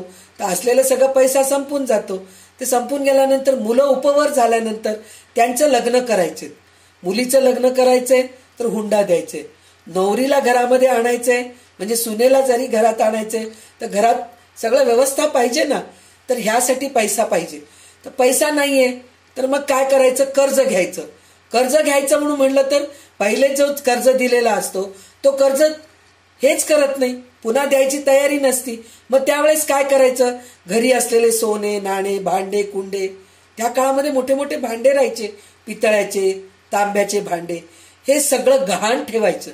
घर गहाण ठेवायचं, शेती गहाण ठेवायचं. मग त्याच्यातून पैसा काढायचं, मग लग्न करायचं. म्हणजे लग्न करणं एवढंच माहित आहे, ते कसंही करा. घाण काढून म्हणजे घरातली वस्तू, घरचं घर दार हे सगळं गहाण ठेवून आपण लग्न करतो. पण लग्न झाल्यानंतर सुद्धा सगळं खाण्यापिण्याची व्यवस्था व्हायला पाहिजे ना. मग त्यावेळेस आता इथं तर काही मिळकत नाहीये, आपण ज्या राहत्या गावात राहतो त्या गावात काही मिळकत नाहीये. मग आपण परदेशी जाऊ. म्हणजे परदेशी जाऊ म्हणजे आता आपण परदेशी म्हणजे एकदम फॉरेनलाच निघून जातो. आता तसं त्या काळात तसं नाही, परगावी दुसऱ्या गावी जाऊन कमावून आणायचं. मग त्या परगावामध्ये काय काम करू लागलो कोणाला कळत नाही. म्हणजे कोणाचं नौकर चाकर होऊन काम करून पैसे कमावून आणायचं, अशी परिस्थिती त्या काळामध्ये होती. मग तसा पैसा कमावून आणून तो घरामध्ये बायको पोरांना, म्हणजे 1-2 वर्ष मी बाहेर जाऊन येतो, कमावून आणतो, मग तुला खाऊ पिऊ घालतो. मग इथं बायका पोरं वाट बघत राहतात, कधी येतो हा माणूस आणि कधी आम्ही खाऊ. अशी परिस्थिती होऊन जाते. म्हणजे एवढं दैन्यवाण होऊन जातं. म्हणजे घरामध्ये काहीही नसताना इतके मुलं बाळ. म्हणजे त्या काळामध्ये सुद्धा समर्थ रामदास स्वामी काय सांगत होते, विचार करून वागा तुम्ही. म्हणजे संसार कसा करावा, म्हणजे असं एकदम वाढून घेऊन मनाला आल्यासारखं वागून, म्हणजे संसार करावा नेटका मग परमार्थ साधावा जे आहे ना, तर ते कधी पण रामदास स्वामी एकच म्हणतात की प्रपंच करावा नेटका. म्हणजे प्रपंच कसं करायला पाहिजे, छान, म्हणजे सगळं व्यवस्थित, खायला प्यायला व्यवस्थित, मूलबाळांना शिक्षण व्यवस्थित द्यायला पाहिजे, घरदार चांगलं राहायला पाहिजे, त्याप्रमाणे तुम्ही राहा. आणि प्रपंच नेटकं केलं तरच तुम्ही परमार्थ साधू शकता. पण ह्या सगळ्या गोष्टी दुःखाच्या असल्यानंतर परमार्थ साधायला वेळच कुठे आहे, नाहीच आहे वेळ. परमार्थ साधायला वेळच नाहीये. तर त्याच्यासाठी म्हणून हे सगळ्या गोष्टी सांगितलं तर माणूस हे वाचून, हे ग्रंथ ऐकून, याचा अर्थ कळून घेऊन विवेकाने वागतो की आपण आपल्या आटोक्यात राहायला पाहिजे. आपण किती मुलांना जन्म दिला तर आपण त्यांना सांभाळू शकतो, ह्याप्रमाणे हे म्हणून म्हणतेय ना, रामदास स्वामींना हे सगळं लिहायची काही गरजच नाहीये. बऱ्याच लोकांना हे सगळं काय डोक्याचं कटकट, हे काहीतरी अर्थ आहे काय, हे काहीतरी ह्याच्यामध्ये ना देव आहे ना धर्म आहे ना काहीच आहे, परमार्थ आहे, हरिकथा आहे ना निरूपण आहे, काहीच नाहीये. हे काय सगळे हे अशा फालतूच्या गोष्टी सांगत बसलेत रामदास स्वामी, असं काही लोकांना वाटतं. पण हे फालतूच्या गोष्टी नाहीयेत. ह्या गोष्टी आपण ऐकून, ह्या गोष्टी सगळं आपण समजून घेऊन आपण त्याच्यातून कसं वाचायचं ह्याचा आपण प्रयत्न करत असतो. म्हणून रामदास स्वामींनी स्वगुण परीक्षेमध्ये माणसाला काय काय त्रास आहेत या सगळ्या गोष्टीचं ह्याच्यामध्ये वर्णन केलेले आहे. तर आता आपण पुढचे 20 ओवी परत वाचूया. आपण 20 नाही, पूर्णच घे. पूर्ण घे. तो ऐसी वाट पाहता दृष्टी देखिला अवचिता, मुले धावती ताता मागलास म्हणोनी श्रीराम. स्त्री देखो ना आनंदली म्हणे आमुची दैन्य फिटली, तव येरे दिधली गाठोडी हाती श्रीराम. सकाळास आनंद झाला म्हणती आमुचा वडील आला, तेणे तरी आम्हाला अंग्या टोप्या आणल्या श्रीराम. ऐसा आनंद 4 दिवस सवेच मांडिली कुसकुस कुस मुस, म्हणती हे गेली आम्हास पुन्हा आपदा लागती श्रीराम. म्हणून आणले ते असावे येणे मागुते विदेशास जावे, आम्ही हे खाऊ न तो यावे द्रव्य मिळवून श्रीराम. ऐसी वासना सकाळांची अवघे सोयरी सुखाची, स्त्री अत्यंत प्रीतीची तेही सुखाच लागली श्रीराम. विदेशी बहु दगदला विश्रांती घ्यावया आला, श्वासही नाही टाकिला तो जाणे ओढविले श्रीराम. पुढे अपेक्षा जोशियांची केली विवंचना मुहूर्ताची. वृत्ती गुंतली तयाची जाता प्रशस्त न वाटे श्रीराम. माया मात्र सिद्ध केली काही सामग्री बांधली. लेकुरे दृष्टीस पाहिली मार्गस्थ झाला श्रीराम. स्त्रियेस अवलोकिले वियोग गे दुःख बहुत वाटले. प्रारब्ध सूत्र तुकले ऋणानुबंधाचे श्रीराम. कंठ सद्गतीत झाला न सवरेच गहिवरला. लेकुरा आणि पित्याला तडा तोडी झाली श्रीराम. जरी ऋणानुबंध असेल तरी मागुती भेटी होईल. नाही तरी संगती पुरेल येची भेटीने तुमची श्रीराम. ऐसे बोलेन स्वर होय मागुता फिरो पाहे. वियोग दुःख न साहे परंतु काही न चले श्रीराम. आपुला गाव राहिला मार्गे चित्त भ्रमले संसार उद्वेगे. दुःखावला प्रपंच संगे अभिमानास्तव श्रीराम. ते समयी माता आठवली म्हणे धन्य धन्य ते माऊली. मज कारणे बहुत कष्टली परी मी नेण्याची मूर्ख श्रीराम. आजी जरी ते असती तरी मजला कदा न विषंभती. वियोग होता आक्रंदती ते पोटागी वेगळीच श्रीराम. पुत्र वैभवहीन भिकारी माता तैसाची अंगीकारी. दगदला देखोनी अंतरी त्याच्या दुःखे दुखवे श्रीराम. प्रपंच विचारे पाहता हे सकळ जोडे न जोडे माता. हे शरीर जय करिता निर्माण झाले श्रीराम. लाव तरी ते माया काय कराविया सहस्र जाया. परी भुलो न गेलो वाया मकर ध्वजाचे नि श्रीराम. या एका कामा कारणे जीव लगासी द्वंद घेणे. सखी तीच पिसुणे ऐसे वाटती श्रीराम. म्हणून धन्य धन्य ते प्रपंची जन ते माय बापाचे भजन. करीती न करीती मन निष्ठुर जीव लगासी श्रीराम.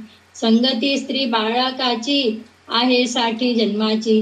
परी माय बापे कैची मिळतील पुढे श्रीराम. ऐसे पूर्वी होते ऐकिले परी ते समयी नाही कळले. मन हे बुडून गेले रती सुखाचा डोही श्रीराम. हे सखी वाटती परी पिसुणे मिळाली वैभवा कारणे. रिते जाता लाजीरवाणे अत्यंत वाटे श्रीराम. आता भलतेस करावे परी द्रव्य मिळवून न्यावे. रिते जाता स्वभावे दुःख आहे श्रीराम. ऐसे वेवर्धना करी दुःख वाटले अंतरी. चिंतोचिये महापुरी बुडून गेला श्रीराम. ऐसा हा देह आपला असताच पराधीन केला. ईश्वरी कानडोळा झाला कुटुंब काबाडी श्रीराम. या एका कामासाठी जन्म गेला अटाटी. वय वेचल्या शेवटी एकलेची जावे श्रीराम. ऐसा मनी प्रस्तावला क्षण एक उदास झाला. सवेची प्राणी छळंबला माया जाळे श्रीराम. कन्या पुत्रे आठवली मनी होणे क्षिती वाटली. म्हणे लेकुरे अंतरली माझी मज श्रीराम. मागील दुःख आठवले जे जे होते प्राप्त झाले. मग रुदन आरंभिले दीर्घस्वरे श्रीराम. आरण्य रुदन करिता कोणी नाही बुझाविता. मग होय विचारिता आपुले मनी श्रीराम. आता कासया रडावे प्राप्त होय ते भोगावे. ऐसे बोलो निया जावे धारिष्ट केले श्रीराम. ऐसा दुःखे दगदगला मग विदेशा प्रती गेला. पुढे प्रसंग वर्तला तो सावधायिका श्रीराम. इति श्रीदासबोधे गुरु शिष्य संवादे स्वगुण परीक्षा नाम समास चौथा श्रीराम. श्रीमर्थ श्रीराम. तर हा माणूस जो आहे शेवटी तो पैसा कमवायसाठी म्हणून परदेशी जातो. पैसा कमवून आणतो. तो घरी आणल्यानंतर बायको मुलं बाळ सगळे वाट बघतच असतात. कधी आपले आई वडील येते, कधी माझे वडील येतील, कधी माझा नवरा येतो आणि आम्हाला कधी खायला प्यायला छान मिळेल. सगळ्या अंगात कपडे, सगळ्यांसाठी कपडे आणतो तो, सगळं काही आणतो तो. तर त्यावेळेस सगळे म्हणतात बाबा तुम्ही किती थकलात, हे ते. एक दोन दिवस त्याचं कौतुक करतात. किती कष्ट करून तुम्ही आमच्यासाठी पैसे आणलात, किती आमच्यासाठी सगळे नवीन नवीन जे हे आणलात, म्हणजे कपडे, सोनं नाणं, जे काही तुम्ही कमवून आणलात हे सगळं करतात. पण शेवटी 2 दिवस झालं की प्रत्येकाला वाटतं की आता आणलेला पैसा संपत चाललंय, आणलेलं धान्य सगळं संपत चाललंय, तर आता पुन्हा आपले वडील बाहेर जावं, पुन्हा कमवून आणावं आमच्यासाठी आणि आम्ही बसून खावं. शेवटी बायको सुद्धा तेच विचार करते.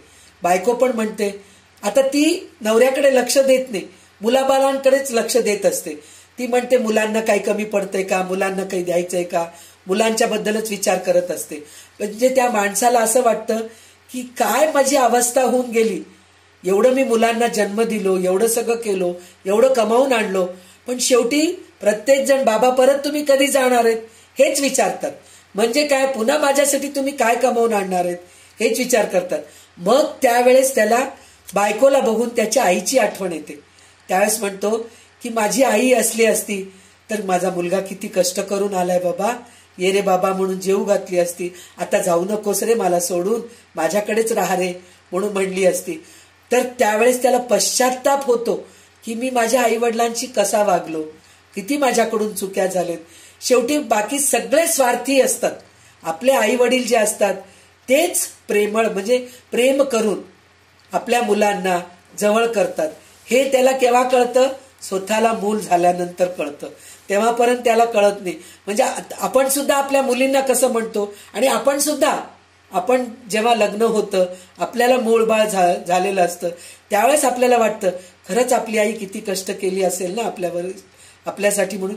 पण ज्यावेळेस आपण आईच्या बरोबर असतो त्यावेळेस म्हणजे आईची किंमत कळत नाही असं नाहीये, पण त्यावेळेस एक सहज वागत असतो आईशी. पण जेव्हा लग्न झाल्यानंतर, मूलबाळ झाल्यानंतर जे आपल्याला त्रास होत असतात त्याच्यापेक्षाही जास्त त्रास आपली आई भोगलेली असती.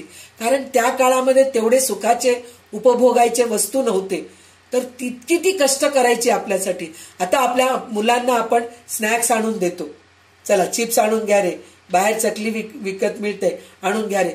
पण त्या काळात आपली आई काय करायची, दळण करायची, पहिले पीठ दळायची, पीठ दळून मग त्याचं वस्तू तयार करायची, मग तळणवळण करायची. आणि फक्त आपल्या मुलांसाठी नाही, आपल्या घरचे इतके लोक आहेत, त्या लोकांना 50-60 लोकांचं घर असतं, कुटुंब असतं, त्या लोकांसाठी करायची. तर तेव्हा आपल्याला वाटतं आपण काहीच करत नाहीत आपल्या मुलांना, आपली आई आपल्यासाठी किती कष्ट केली हे आपल्याला तेव्हा कळतं. त्याचप्रमाणे त्या माणसाला सुद्धा असंच होतं की आपले आई वडील आपल्यासाठी किती कष्ट केले हे त्याला कळतं. आणि शेवटी सगळेजणी बाबा केव्हा जातात, तुम्ही कधी जाणार आहेत, परत कधी पैसा कमवून आणायला तुम्ही जाणार आहेत ना, असं म्हणल्यानंतर त्याला खूप वाईट वाटतं. वाईट वाटून तो म्हणतो की पहा मला शेवटी घराच्या बाहेरच काढतायत, आणि त्याला आता असं वाटतं की मी आता जातोय, परत येतो की नाही माहित नाही मला. म्हणून ह्या दुःखामध्ये तो परगावी निघायला होतो आणि दुःख सोसून आता आपल्याला जावंच लागणार आहे असं विचार करून तो घराच्या बाहेर पडतो. घराच्या बाहेर पडून पैसे मिळवण्यासाठी म्हणून तो घराच्या बाहेर पडताना त्याची मनाची स्थिती काय होते, म्हणजे काय, मला एकट्यालाच कष्ट करावं लागू लागलंय, माझ्या मुलाबाळांसाठी मलाच सगळं हे करावं लागतं, हे सगळं त्याला दुःख होतं. माझे वडील इतके पैसा कमवून ठेवले होते, पण त्या गोष्टीकडे मी दुर्लक्ष केलो, माझ्या आईवडिलांकडे मी लक्ष दिलो नाही, तर त्याचे भोग मला भोगावं लागू लागलंय असं म्हणून त्याला खूप वाईट वाटतं. आणि तो रडत रडतच घराच्या बाहेर पडतो. आणि त्याच्यानंतर काय होतं हे आपल्याला स्वगुण परीक्षा ड मध्ये कळणार आहे. मी खरोखर म्हणजे तुम्हाला असं वाटत असेल की संध्याताई खूप घाई करत आहेत, पण त्याचं कारण एकच आहे, ह्या सगळ्या गोष्टी आपल्याला माहीत आहेत पण आपल्याला जाणीव करून देत आहेत रामदास स्वामी. तर ते जाणीव आपण करून घेत हळूहळू पुढे जात आहोत. भरभर जातोय असं नाहीये, पण ह्या गोष्टी आपल्याला कळत असल्यामुळे आपण जात आहोत. पण ह्याच्यानंतरचे जे दशक आहेत नवविधा भक्ती, त्याच्यामध्ये आपल्याला चांगली पुष्कळशा अशा चांगल्या गोष्टी आपल्याला माहीत होणार आहेत. आता असलेले सगळे आपल्याला दुःखच कळतंय. म्हणजे आपल्या वाटेला काय काय दुःख आहे, आपण कसं दुःख भोगत आहोत, ह्या सगळ्या गोष्टी कळत आहे. पण पुढे पुढे गेल्यानंतर आपल्याला परमार्थ काय आहे, देव कसा आहे, देवशोधन म्हणून एक दशक आहे. म्हणजे ह्या सगळ्या गोष्टी आपल्याला हळूहळू काय पिंडी म्हणजे आपल्या पिंडी म्हणजे आपल्या शरीरामध्ये काय आहे ते ब्रह्मांडामध्ये पण आहे. हे सगळं आपल्याला रामदास स्वामी आपल्याला हळूहळू पुढे समजावणार आहेत. तर आपण ह्या गोष्टी ज्या आहेत ना, सांसारिक गोष्टी आहे, ह्याच्यामध्ये जास्त न अडकता आपल्याला कळतंय ना, म्हणजे हे त्रास आहे, तर हे त्रास आपण न करता आपल्या वाटेला न येता पुन्हा जन्ममरण नकोय हे विचार करत आपण हळूहळू पुढे जाऊ म्हणून मी घेत आहे. तर आता आपण पुढचा समास घेऊया. स्वगुण परीक्षा ड हे घेऊया आपण. दशक तिसरा समास पाचवा स्वगुण परीक्षा ड. श्रीराम समर्थ श्रीराम. पुढे गेला विदेशासी प्राणी व्यासंगासी आपल्या जीवेसी सोसी नाना भ्रम श्रीराम. ऐसा दुस्त संसार करिता कष्टला थोर पुढे दोन्ही चारी संवत्सर द्रव्य मिळविले श्रीराम.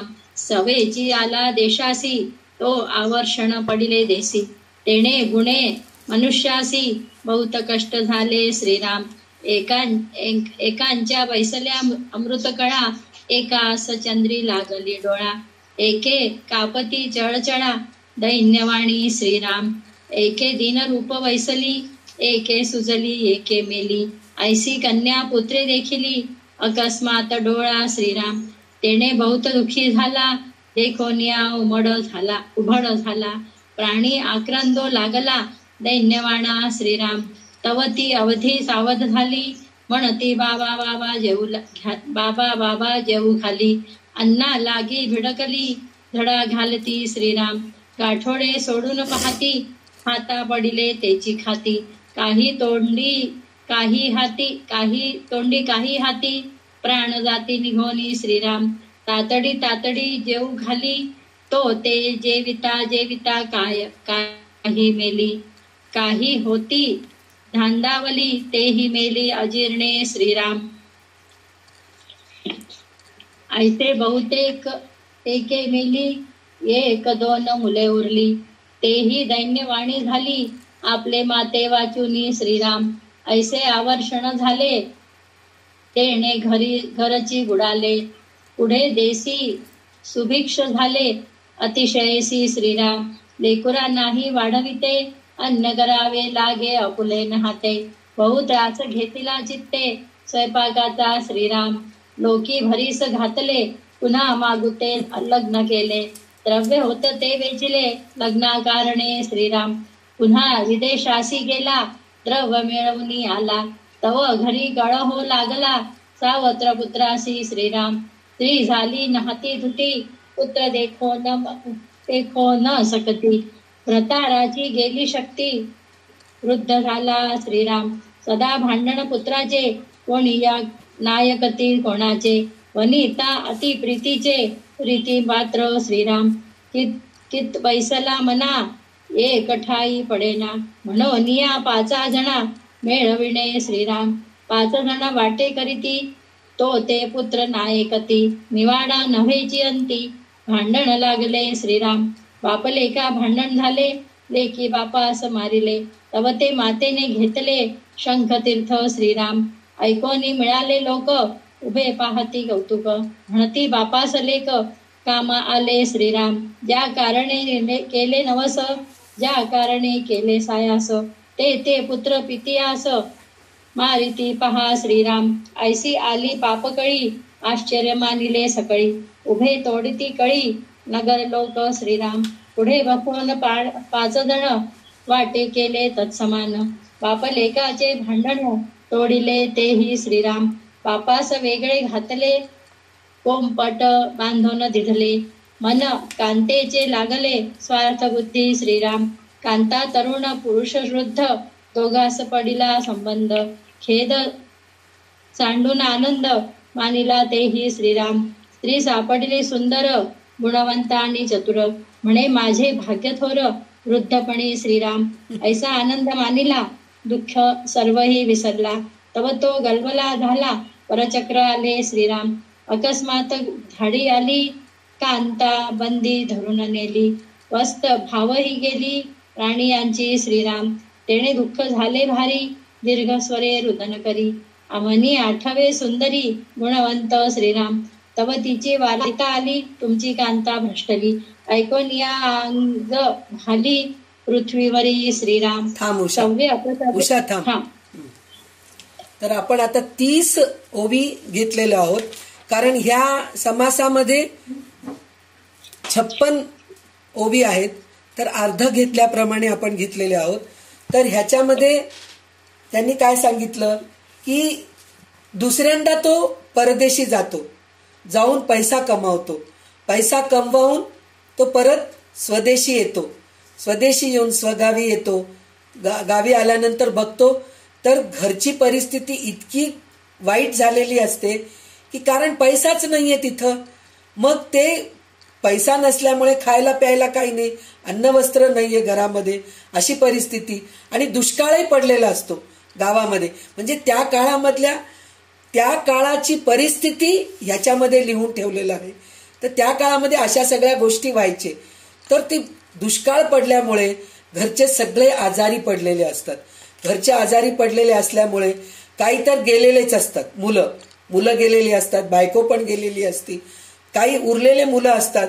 ते आल्यानंतर वडिलांना बघून इतके आनंदी होतात की वडील आणलेले अन्न खायला तडपत राहतात. तर वडील आणलेले अन्न खाऊन काही लोकांना ते पचत नाही, कारण इतक्या दिवसानंतर त्यांना ते हपापल्यासारखं खातात. ते पचत नाही, अजीर्ण होऊन मग त्यांना संडास जुलाब वगैरे सगळं होऊन त्यांची मृत्यू पण होत असतात. अशा सगळ्या परिस्थितीमधून 1-2 मूल वाचतं कसं तरी करून. पण शेवटी कसं तरी होऊन ते दुष्काळ पडलेलं, जे आजार पण पसरलेलं असतं. त्या काळामध्ये सगळे हे वॅक्सिनेशन वगैरे नव्हते. तर त्यामुळे जे एक आजार गावामध्ये पसरलं तर पूर्ण गावामध्ये पसरून त्या गावाला उद्ध्वस्तच करायचं, अशी परिस्थिती होती. तर त्यामुळे बरेच लोक मृत्यू पावत होते त्या आजारपणामुळे. तर त्याचप्रमाणे सगळ्या कुटुंबातले बरेच लोक जाऊन 1-2 जण वाचलेले असतात. मग हा माणूस वाचलेला असतो. पण शेवटी पुन्हा शारीरिक सुख पाहिजेच त्या माणसाला. म्हणजे त्या काळामध्ये इतकी विचित्र परिस्थिती होती की घरामध्ये स्त्री पाहिजे म्हणजे पाहिजे. कामवासना म्हणा किंवा स्त्री पुरुष घर चालवायचा नाही. म्हणजे घरात स्वयंपाक करणं, मुलांना खाऊ पिऊ घालणं, हे सगळं त्या पुरुषाला जमत नव्हतं. म्हणून तो पुन्हा अजून एक लग्न करतो, 3रं लग्न करतो. पण तेव्हा पण 3रं लग्न केलं तर काय होतं, नाबालिक मुलगीच मिळती, म्हणजे लहान मुलगीच मिळती. हा झालेला असतो म्हातारा आणि ती गरीबाची एखादी कोणची तरी गरीब माणसाची एखादी मुलगी त्याच्याशी लग्न करून घेते. लग्न करून घेतल्यानंतर जे वाचलेले मुलं असतात ते सावत्र होतात. मग ते ह्या तरुण मुलीला त्या मुलांना सांभाळणं कठीण जातं. मग ती सावत्रपणा दाखवायला सुरू करते. ती त्यांना नीट बघत नाही. आणि हे मुलं सुद्धा असं म्हणतात की आमची आई नाहीये, आमचे वडील आमच्याकडे लक्ष देत नाहीयेत, त्या आलेल्या बाईकडे लक्ष देत आहेत. म्हणून आई वडिलांमध्ये मुलांमध्ये भांडण व्हायचं. मग जे घरामध्ये आपला पैसा अडका आहे त्या गोष्टीवर आम्हाला पाहिजे. बायको म्हणती, नवीन आलेली बायको म्हणती ते सगळं माझं आहे, घरदार माझं आहे. मुलं म्हणतात ते आमचं आहे. असं म्हणून हे पंचायत बसवतात. पंचायत 5 जणांना बसून, गावाच्या 5 मोठ्या अधिकारी लोकांना बसून, पंचायत बसून ते काहीतरी हे करतात. पण ते सुद्धा एकाच्या वाटेला बरोबर येतं, एकाच्या वाटेला कमी येतं. ज्याच्या वाटेला कमी येतं तो भांडायला सुरू करतो, मग मारहाण सुरू होते. अशा सगळ्या गोष्टी होत असतात. आणि हा आपला मात्र बायकोच्याच मागे लागलेला असतो. तर बायको सुंदर असते. आणि त्या काळामध्ये हे यव्वन लोक म्हणतात ना, ते यायचे आणि चांगल्या चांगल्या मुली बायकांना उचलून पळून न्यायचे. पळून नेऊन त्यांचा उपभोग करून त्यांना रस्त्यावर सोडून द्यायचे. तर अशा ह्याच्यामध्ये सुद्धा अशा या नवविवाहित पोरींना सुद्धा उचलून पळून घेऊन गेल्यानंतर हा माणूस रडतच बसतो. म्हणजे काय, याच्यातून आपल्याला बोध घ्यायचं काय आहे की कितीही करा शेवटी आपल्या नशिबामध्ये त्रास आहेच आहे. त्रास आहेच आहे म्हणजे गेल्या जन्माचे संचित कर्म जर चांगले असतील तर आपल्याला त्रास नाही, पण संचित कर्म आपले जर वाईट असतील, आपण गेल्या जन्मी सुद्धा अशाच गोष्टीचा उपभोग करत असलो तर ह्या जन्मी ह्या सगळ्या गोष्टीचा त्रास भोगावं लागतं. पण ह्या जन्मी परत परत त्याच वासनेमध्ये त्याच कामनामध्ये जर आपण अडकत गेलो तर मग आपल्याला पुनर्जन्म चुकलेलं नाहीये. पुन्हा पुनर्जन्मामध्ये येणाऱ्या जन्मामध्ये पुन्हा हेच त्रास हेच दुःख भोगावे लागतात. म्हणून ह्या सगळ्या गोष्टी ऐकून वाचून आपण कसं व्हायला पाहिजे की ह्या गोष्टीमध्ये आपण अडकायला नको. न अडकता परमार्थाकडे संसार करत करत 3-3 लग्न करायची गरज काय, म्हणजे त्या काळामध्ये 3-3 लग्न, म्हणजे आताच्या काळामध्ये तिसरं लग्न करायला कोणी मुली तयारच होत नाहीत, प्रश्नच नाहीये. पण असं नाहीये, पण आताच्या काळचे लोक तिसरं लग्न जरी नाही केले तरी दुसऱ्या गोष्टीकडे लक्ष जातं, त्यांचं परस्त्रीकडे लक्ष जातं, घर संसारामध्ये कमी आहे. तर त्यावेळेस आपण काय विचार करायचं असतं, परस्त्री म्हणा परपुरुष म्हणा, तर आपण त्यावेळेस आपल्या नशिबामध्ये शारीरिक सुख, नवऱ्याचं सुख किंवा बायकोचं सुख इतकंच होतं. आता आपल्याला ह्याच्यानंतर परत त्याच ह्याच्यामध्ये अडकायचं नाहीये, तर आपण त्या गोष्टी सोडून चांगल्या गोष्टीकडे आपण जायला पाहिजे, परमार्थाकडे जायला पाहिजे. वेळ आहे तर आपण चांगल्या ग्रंथाचं वाचन करायला पाहिजे, चांगले हरिकीर्तन प्रवचन हे सगळं आपण वाचायला पाहिजे, ऐकायला पाहिजे.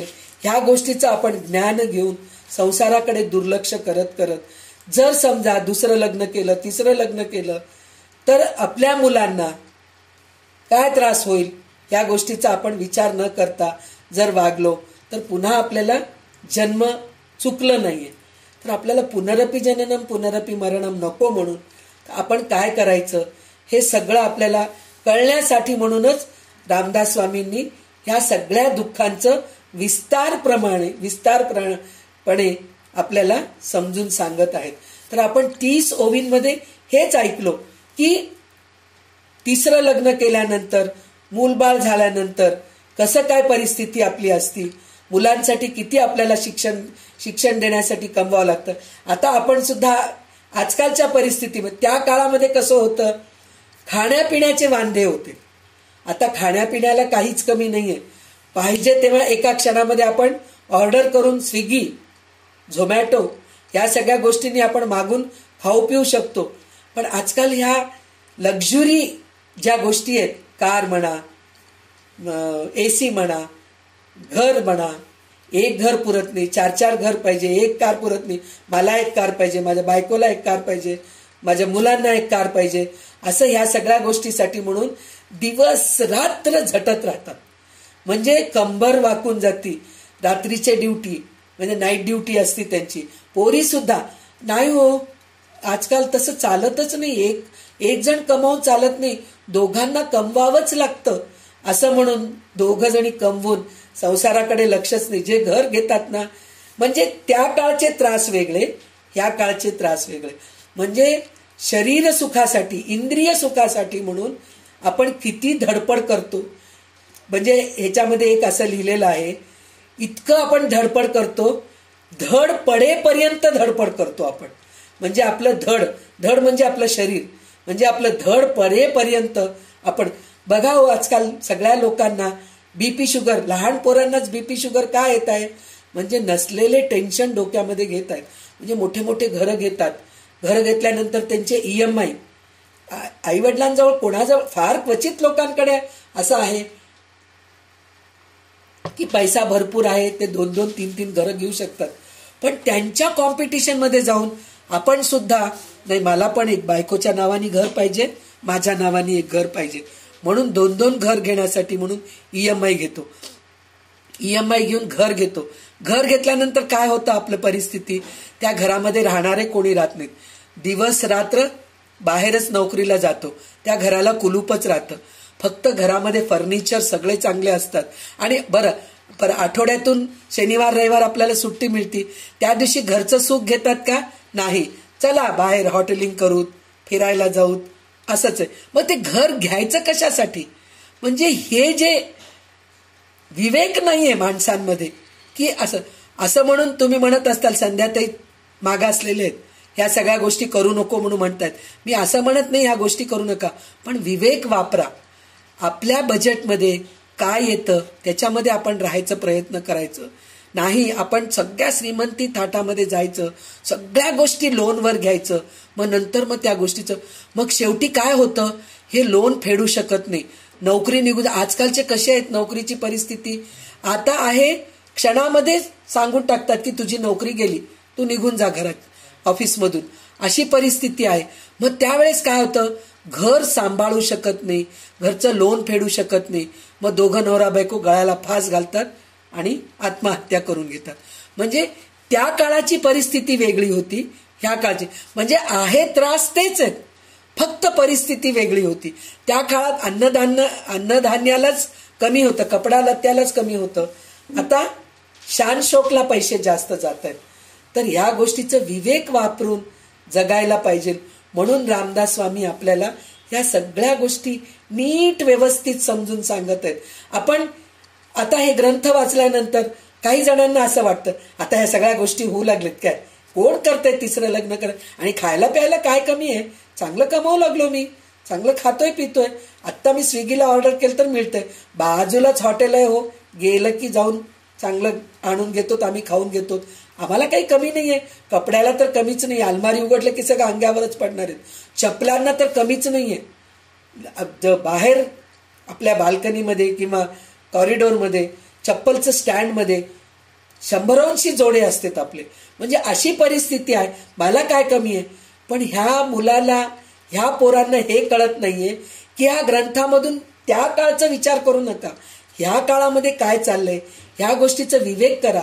हे आजकालच्या मुलांना कळत नाही, म्हणून ते दासबोध ग्रंथ हातात घ्यायला कंटाळतात.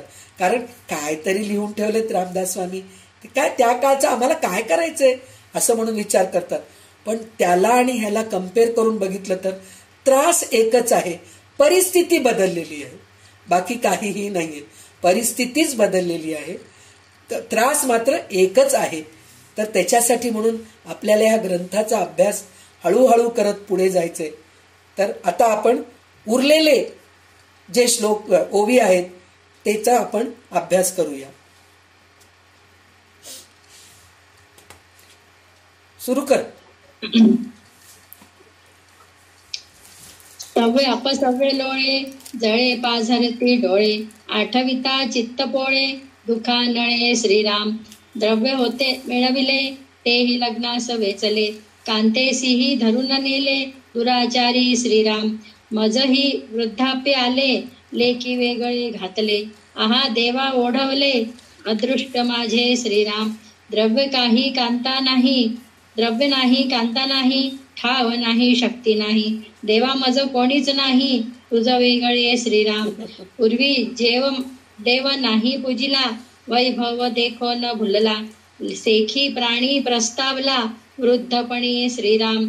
देह अत्यंत खंगले, सर्वांग वाळवून नेले गेले, वातपित्त उसळले, कंठ दाटला कफे श्रीराम. वळे जिव्हेची वबडी, कफे कंठ घडघडी, दुर्गंधी सुटली तोंडी, नाकी श्लेष्मा वाहे श्रीराम. मान कापे चळचळा, डोळे गळती भळभळा, वृद्धपणी अवकळा, ठाकून आली श्रीराम. दंतपाटी उखळली, तेणे बोचर खिंडी पडली, मुखी लाळ गळो लागली, दुर्गंधीची श्रीराम. डोळा पाहता दिसेना, कानी शब्द ऐकेना, दीर्घ स्वरे बोलवेना, दमादाटे श्रीराम. शक्ती पायाची राहिली, बैसवेना कुंडी घातली, बृहती वाजो लागली, तोंडाचा श्री श्रीराम. सुधा लागता आवरेना, अन्न समयी मिळेना, मिळाले ते चावेना, दात गेले श्रीराम. पित्ते जिरेना अन्न, भक्षिताच होय वमन, तैसेची जाये निघून, अपानद्वारे श्रीराम. विष्टामूत्र आणि बळस, भोवता वमने केला नास, दुरून जाता कोंडे श्वास विश्वजनाचा श्रीराम.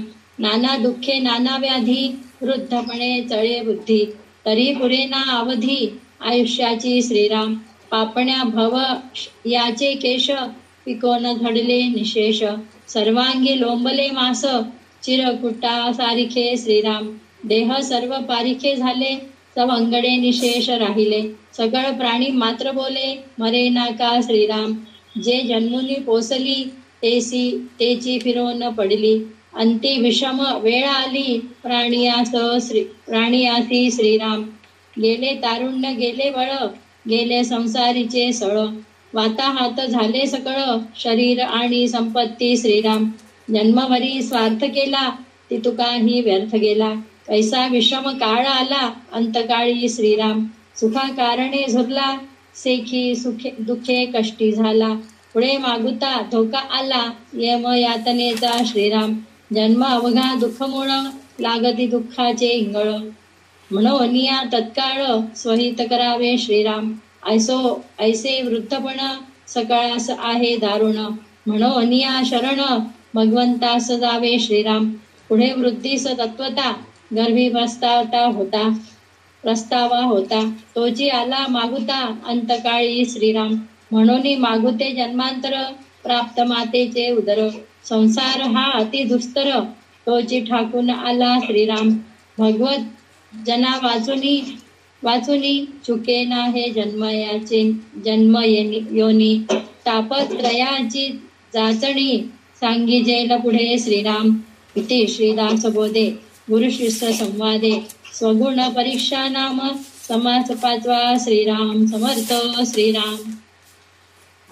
तर आतापर्यंत आपण म्हणजे परदेशाशी जाऊन तो कमावून आणला हे सगळं आपण बघितलो. आणि शेवटी त्याची बायको यवन लोक येऊन, त्या काळामध्ये तसं होतं. आता यवन लोक येऊन उचलून घेऊन जात नाहीत. बायकोच दुसऱ्या परपुरुषाला, चांगल्या श्रीमंत पुरुषाला पाहून भुलून नवऱ्याला सोडून निघून जातील. अशी परिस्थिती आता आहे. त्या काळामध्ये दुसरे उचलून पळून नेत होते. आजकाल स्वतःच पळून निघून जाते घरामध्ये. नवऱ्याकडे पैसा अडका नाहीये, संपत्ती नाहीये, घरदार नाहीये. असं जर असलं तर ती नवऱ्याला सोडून दुसऱ्याकडे पळून निघून जाते. आताची ही परिस्थिती आहे. असं आहे हे सगळं. तर त्यावेळेस त्याला काय होतं, मग बायको पण निघून गेलेली असती, मुलं बाळं पण निघून जातात वडिलांचं हे सगळं बघून. मग शेवटी तो एकटा पडतो. एकटा पडल्यानंतर त्याला काय होतं, सगळं पैसा कमवलेलं असतं पण खाता पिता येत नाही. म्हणजे आपली परिस्थिती तीच आहे. आता सुद्धा आपण काय आहे, आपले मुलं परदेशाला निघून गेले, आपण नवरा बायकोच आहेत. आता काही ठिकाणी नवरा बायको तरी आहेत, काही ठिकाणी नवरा एकटाच असतो, काही ठिकाणी बायको एकटीच असते हो बिचारी. तिला कोणीच नसतात. मग तिला वृद्धाश्रमामध्ये टाका किंवा मग कोणाला तरी एक कामवालीला ठेवा, मग तिची परिस्थिती करा. म्हणजे काय उपयोग झाला हो एवढं पैसा कमवून. माणसांना गोळा केलं नाही, काही केलं नाही. असलेले नातेवाईकांची संबंध तोडून घेतले आपले. जर नातेवाईकांची संबंध जर जोडून ठेवले असते तर 4 लोक आपल्या घरी आले असते, ते आपल्याला सांभाळले असते, खाऊ पिऊ घातले असते, प्रेमाने बोलले असते. आता कोणी बोलायला वेळच नाहीये कोणाला. म्हणजे त्या काळची परिस्थिती कशी होती, आजकालची परिस्थिती कशी आहे. त्रास एकच आहे, एकटंच राहावं लागतं शेवटी म्हातारपणी. हे असंच आहे. तर मग त्याला काय होतं, म्हणजे त्याच्यामध्ये त्यांनी सगळं रोगराईचं पण वर्णन केलेलं आहे. म्हणजे शरीराचं कातडं कसं लोंबकळतं, मग पॅरालिसिस अटॅक येतं. मग आता मी आजच्या ह्याच्यानी सांगतेय बरं का, रामदास स्वामींनी जे सांगितलेलं आहे त्यावेळेस वाताचं त्रास होत होता.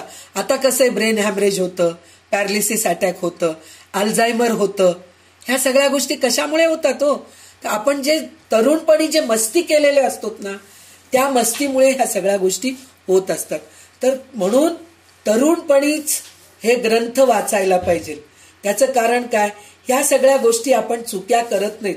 जे चुक्या पूर्वजांनी केलेल्या आहेत, जे चुक्या आताही करत आहेत लोक, ते चुक्या करत नाहीत. कारण ह्याच्यामध्ये हे सगळं इतकं चांगलं वर्णन करून त्यांनी सांगितलेलं आहे की काय काय त्रास होतं, म्हणजे कोणत्या प्रकारचे रोग येतात. कफ पडतं, म्हणजे अपानाद्वारे घाण निघून जातं, म्हणजे जे जुलाब होणं वगैरे आहे, हे सगळं किडनीचे प्रॉब्लेम होणं आहे, आपले काय म्हणतात तर पित्ताचं म्हणून म्हणलं तर शुगर आहे, ह्या सगळ्या गोष्टीचं जे आहे ना, ह्या सगळ्या गोष्टी त्रास व्हायला सुरू होतात. तर ह्या सगळ्या त्रासामध्ये जसं गर्भावस्थेमध्ये बाळ कसं म्हणतं की नाही की मला ह्या त्रासातून मुक्त कर, ह्या गर्भावस्थेतून मला मुक्त कर, मी ह्याच्यातून बाहेर पडतो म्हणून जे विचार करतं ना बाळ, पण नंतर विसरून जातं, जन्माला आल्यानंतर विसरून जातं. तर त्याचप्रमाणे हे जन्माला आलेलं माणूस, मूल मोठा होत होत म्हातारा होतो. म्हातारा झाल्यानंतर त्यावेळेस त्याला सगळ्या गोष्टी आठवण येतात की मी तरुणपणी देवाला नमस्कार केलो नाही, दान धर्म केलो नाही, मोठ्यांचा आदर केलो नाही, मी शरीर सुखाकडेच गेलो, मी इंद्रिय सुखांकडेच गेलो, माझं म्हणून मी स्वार्थपणाने वागलो. तर ह्या सगळ्या गोष्टीमुळे मला हे सगळं त्रास होतंय. देवा मला पुनर्जन्म नको, तू मला तुझ्या पायाशी घे म्हणून असं तो प्रार्थना करत असतो. पण देव घेईल का हो? नाही घेत. तर त्याला खूप उपासना, साधना या सगळ्या गोष्टी करावे लागतात आणि विवेकाने वागावं लागतं. तर विवेक, आता आपल्याला हे ग्रंथ हातात मिळाले, चुकीचं नाहीये, पण हे सगळं आपलं संपलं. आता आयुष्याच्या शेवटच्या काठावर येऊन आपण पोचलेले आहोत.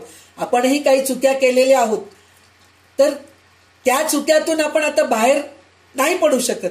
आता कमीत कमी हे सगळं वाचल्यानंतर आता तरी आपली बुद्धी पालटावी म्हणून रामदास स्वामींचं ग्रंथ आपण हातात घेतलेले आहोत. तर आता आपण हे जे आहे ना, आता हे दशक संपेपर्यंत फक्त त्रासच आहे आपल्याला, म्हणजे माणसांना काय त्रास आहे हे सांगितलेलं आहे. तर आता ह्याच्या पुढच्या 3 समासामध्ये आदिदैविक, आदिभौतिक, आध्यात्मिक असे त्रितापचं वर्णन केलेलं आहे. तर म्हणजे आदिभौतिक म्हणजे कोणचे त्रास असतात, आदिदैविक म्हणजे कोणचे ताप असतात आणि आदिभौतिक म्हणजे कोणचे त्रास असतात, हे पूर्ण सविस्तर वर्णन केलेलं आहे. आपण जेव्हा संकल्प सोडतो ना, त्रिताप जावं म्हणून आपण संकल्प करतो देवाजवळ, म्हणून हे कोणचे त्रिताप आहेत हे आपल्याला पुढच्या समासामध्ये आपल्याला कळणार आहेत, पुढच्या 3 समासामध्ये कळणार आहेत. तर आतापर्यंत आपण माणूस जन्माला आल्यापासून माणूस शेवटपर्यंत काय काय त्रास आहेत हे सगळं आपण बघितलो. पण हे आदिभौतिक, आदिदैविक, आध्यात्मिक हे 3 ताप काय आहे आपल्याला पुढच्या समासामध्ये कळणार आहे. तर आज आपण हे 4 स्वगुण परीक्षा, हे 4 समास आपण अभ्यास केलो, म्हणजे ह्याच्यात काय काय त्रास आहे हे सगळं समजून घेतलो. आणि आजच्या काळाच्या नुसार सुद्धा आपण कुठं आवर घालायला पाहिजे, आपल्या मुलांना आपण समजून घालायचा प्रयत्न करायचं. आपण एकदा समजावत घालायचं, ऐकले चांगलंय, नाही ऐकलं त्यांचे भोग त्यांना भोगावंच लागणार आहे, सोडून द्यायचं. पण कमीत कमी आता तरी आपण इंद्रिय सुखांकडे लक्ष न देता, अजूनही मला हे पाहिजे ते पाहिजे, मला अजून हे राहील तर बरं झालं असतं, असं ह्या सगळ्या गोष्टीचा विचार न करता फक्त देवाचं विचार करत, देवधर्माकडे जात, परमार्थाच्या मार्गावर जात, नामस्मरण करत, चांगले ग्रंथ वाचन करत, चांगले प्रवचन कीर्तन ऐकत आपलं आयुष्य घालवायचं प्रयत्न करायचंय आपल्याला. आणि आपल्या ग्रुपमध्ये आता जितके आहेत ते सगळे त्याच मार्गावर आहेत. तर आपल्याला हे सांगायची काही गरज नाहीये, कारण विवेकानेच सगळे वागत आहेत. पण आपण जितके आपल्या ग्रुपमध्ये आहेत, आपण असं प्रयत्न करायला पाहिजे की कुठंतरी अशा गोष्टी घडत आहेत तर त्यांना सावध करण्यासाठी दासबोध ग्रंथ वाचा, भगवद्गीता वाचा, चांगल्या चांगल्या ग्रंथांचा अभ्यास करा, हे सांगायचा आपण प्रयत्न करायला पाहिजे. कारण एवढं जरी आपण केलो, मला असं वाटतं साखळी आहे आपली, आपण बिझनेसची साखळी जे म्हणतो की नाही, की तुम्ही दोघांना विका, ते दोघं 4 विकतील, ते 4 8 जणांना विकतील, असं आपण जे साखळी निर्माण करतो ना, तसं आपण इथं सुद्धा तशीच साखळी निर्माण करायची. आज आपण दासबोध ग्रंथ वाचतोय, तर हो दासबोध ग्रंथ खूप छान आहे हो, तुम्ही पण वाचा, एकदा वाचून बघा ना, त्याच्यामधले काहीतरी असे चांगल्या 4 गोष्टी त्यांना सांगून मन वळवायचा प्रयत्न करायला पाहिजे. तर आपलं हिंदू धर्म आणि संस्कार जे आपल्या पूर्वजांकडून जे चांगले चांगले संस्कार जे आलेले आहेत त्याचं बंधन तुटत नाही, साखळी तुटत नाही, साखळी वाढत जाती. आणि जे म्हणतात ना वृक्ष, बीज पेरलेलं आहेत आपण आता, तर ह्याचं मोठं वृक्ष करायचंय आपल्याला. नुसतं वृक्ष कसं बनतं बरं? वृक्ष पहिले रोप असतं, नंतर झाड होतं, नंतर वृक्ष होतं. त्याला वृक्ष कशाला म्हणतो आपण? त्याचे जे शाखा पसरत असतात त्याप्रमाणे आपली पण आपण शाखा पसरत राहायला पाहिजे. म्हणजे काय ब्रँचेस म्हणतो ना, झाडांचे जे शाखा असतात, फांदी, असे जे एक एक असं वाढत वाढत वाढत वाढत मोठं वृक्ष होतं. तर त्याप्रमाणे आपण सुद्धा वृक्ष करायचंय.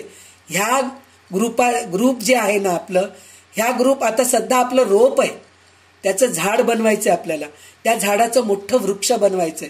म्हणजे काय, नुसतं आपण दासबोध ग्रंथ ऐकतोय, ललिता सहस्रनामाचा अर्थ ऐकतोय आणि आता देवी महात्म्य, देवी भागवत वाचतोय, आतापर्यंत गीता वाचलेले आहेत, हे सुद्धा ऐकून नुसतं मी माझ्या पुरतच ठेवते असं न करता अजून 4 लोकांना सांगून, 4 जणांना पसरवत आपण जर करत गेलो तर खरोखर वृक्ष होईल, वटवृक्ष होईल.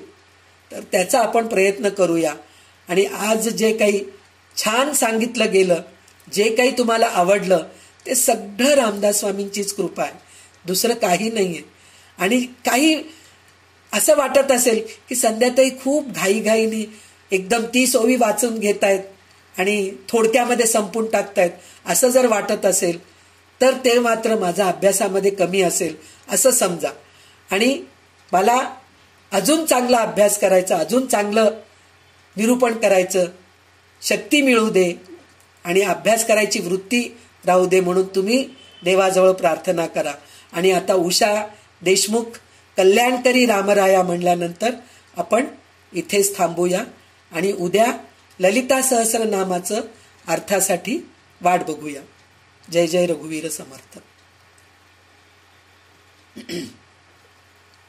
जय जय रघुवीर समर्थ. कल्याणकरी राम राया, राम राया कल्याणकरी राम राया.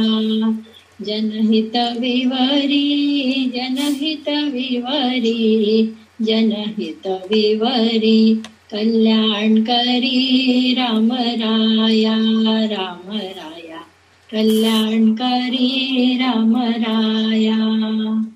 तळमळ तळमळ होतची आहे, होतची आहे, हे जन हाती धरी दयाळा. कल्याणकरी राम राया, राम राया कल्याणकरी राम राया. अपराधी जन चुकतची गेले, चुकतची गेले, तुझी सावरी दयाळा. कल्याणकरी राम राया, राम राया कल्याणकरी राम राया. कठीण त्यावरी कठीणची झाले, कठीणची झाले, आता न दिसे उरी दयाळा. कल्याणकरी राम राया, राम राया कल्याणकरी राम राया. कोठे जावे काय करावे, काय करावे, आरंभली बोहरी दयाळा. कल्याणकरी राम राया, राम राया कल्याणकरी राम राया. दास म्हणे आम्ही केले पावलो, केले पावलो, दयेसी नाही सरी दयाळा. कल्याणकरी राम राया, राम राया कल्याणकरी राम राया. जनहित विवरी, जनहित विवरी, जनहित विवरी कल्याणकरी राम राया, राम राया कल्याण करी राम राया. जय जय रघुवीर समर्थ. श्रीराम समर्थ. सदा सर्वदा योग तुझा घडावा, तुझे कारणी देह माझा पडावा. उपेक्षू नको गुणवंता अनंता, रघुनायका मागणी हेची आता. जय जय रघुवीर समर्थ.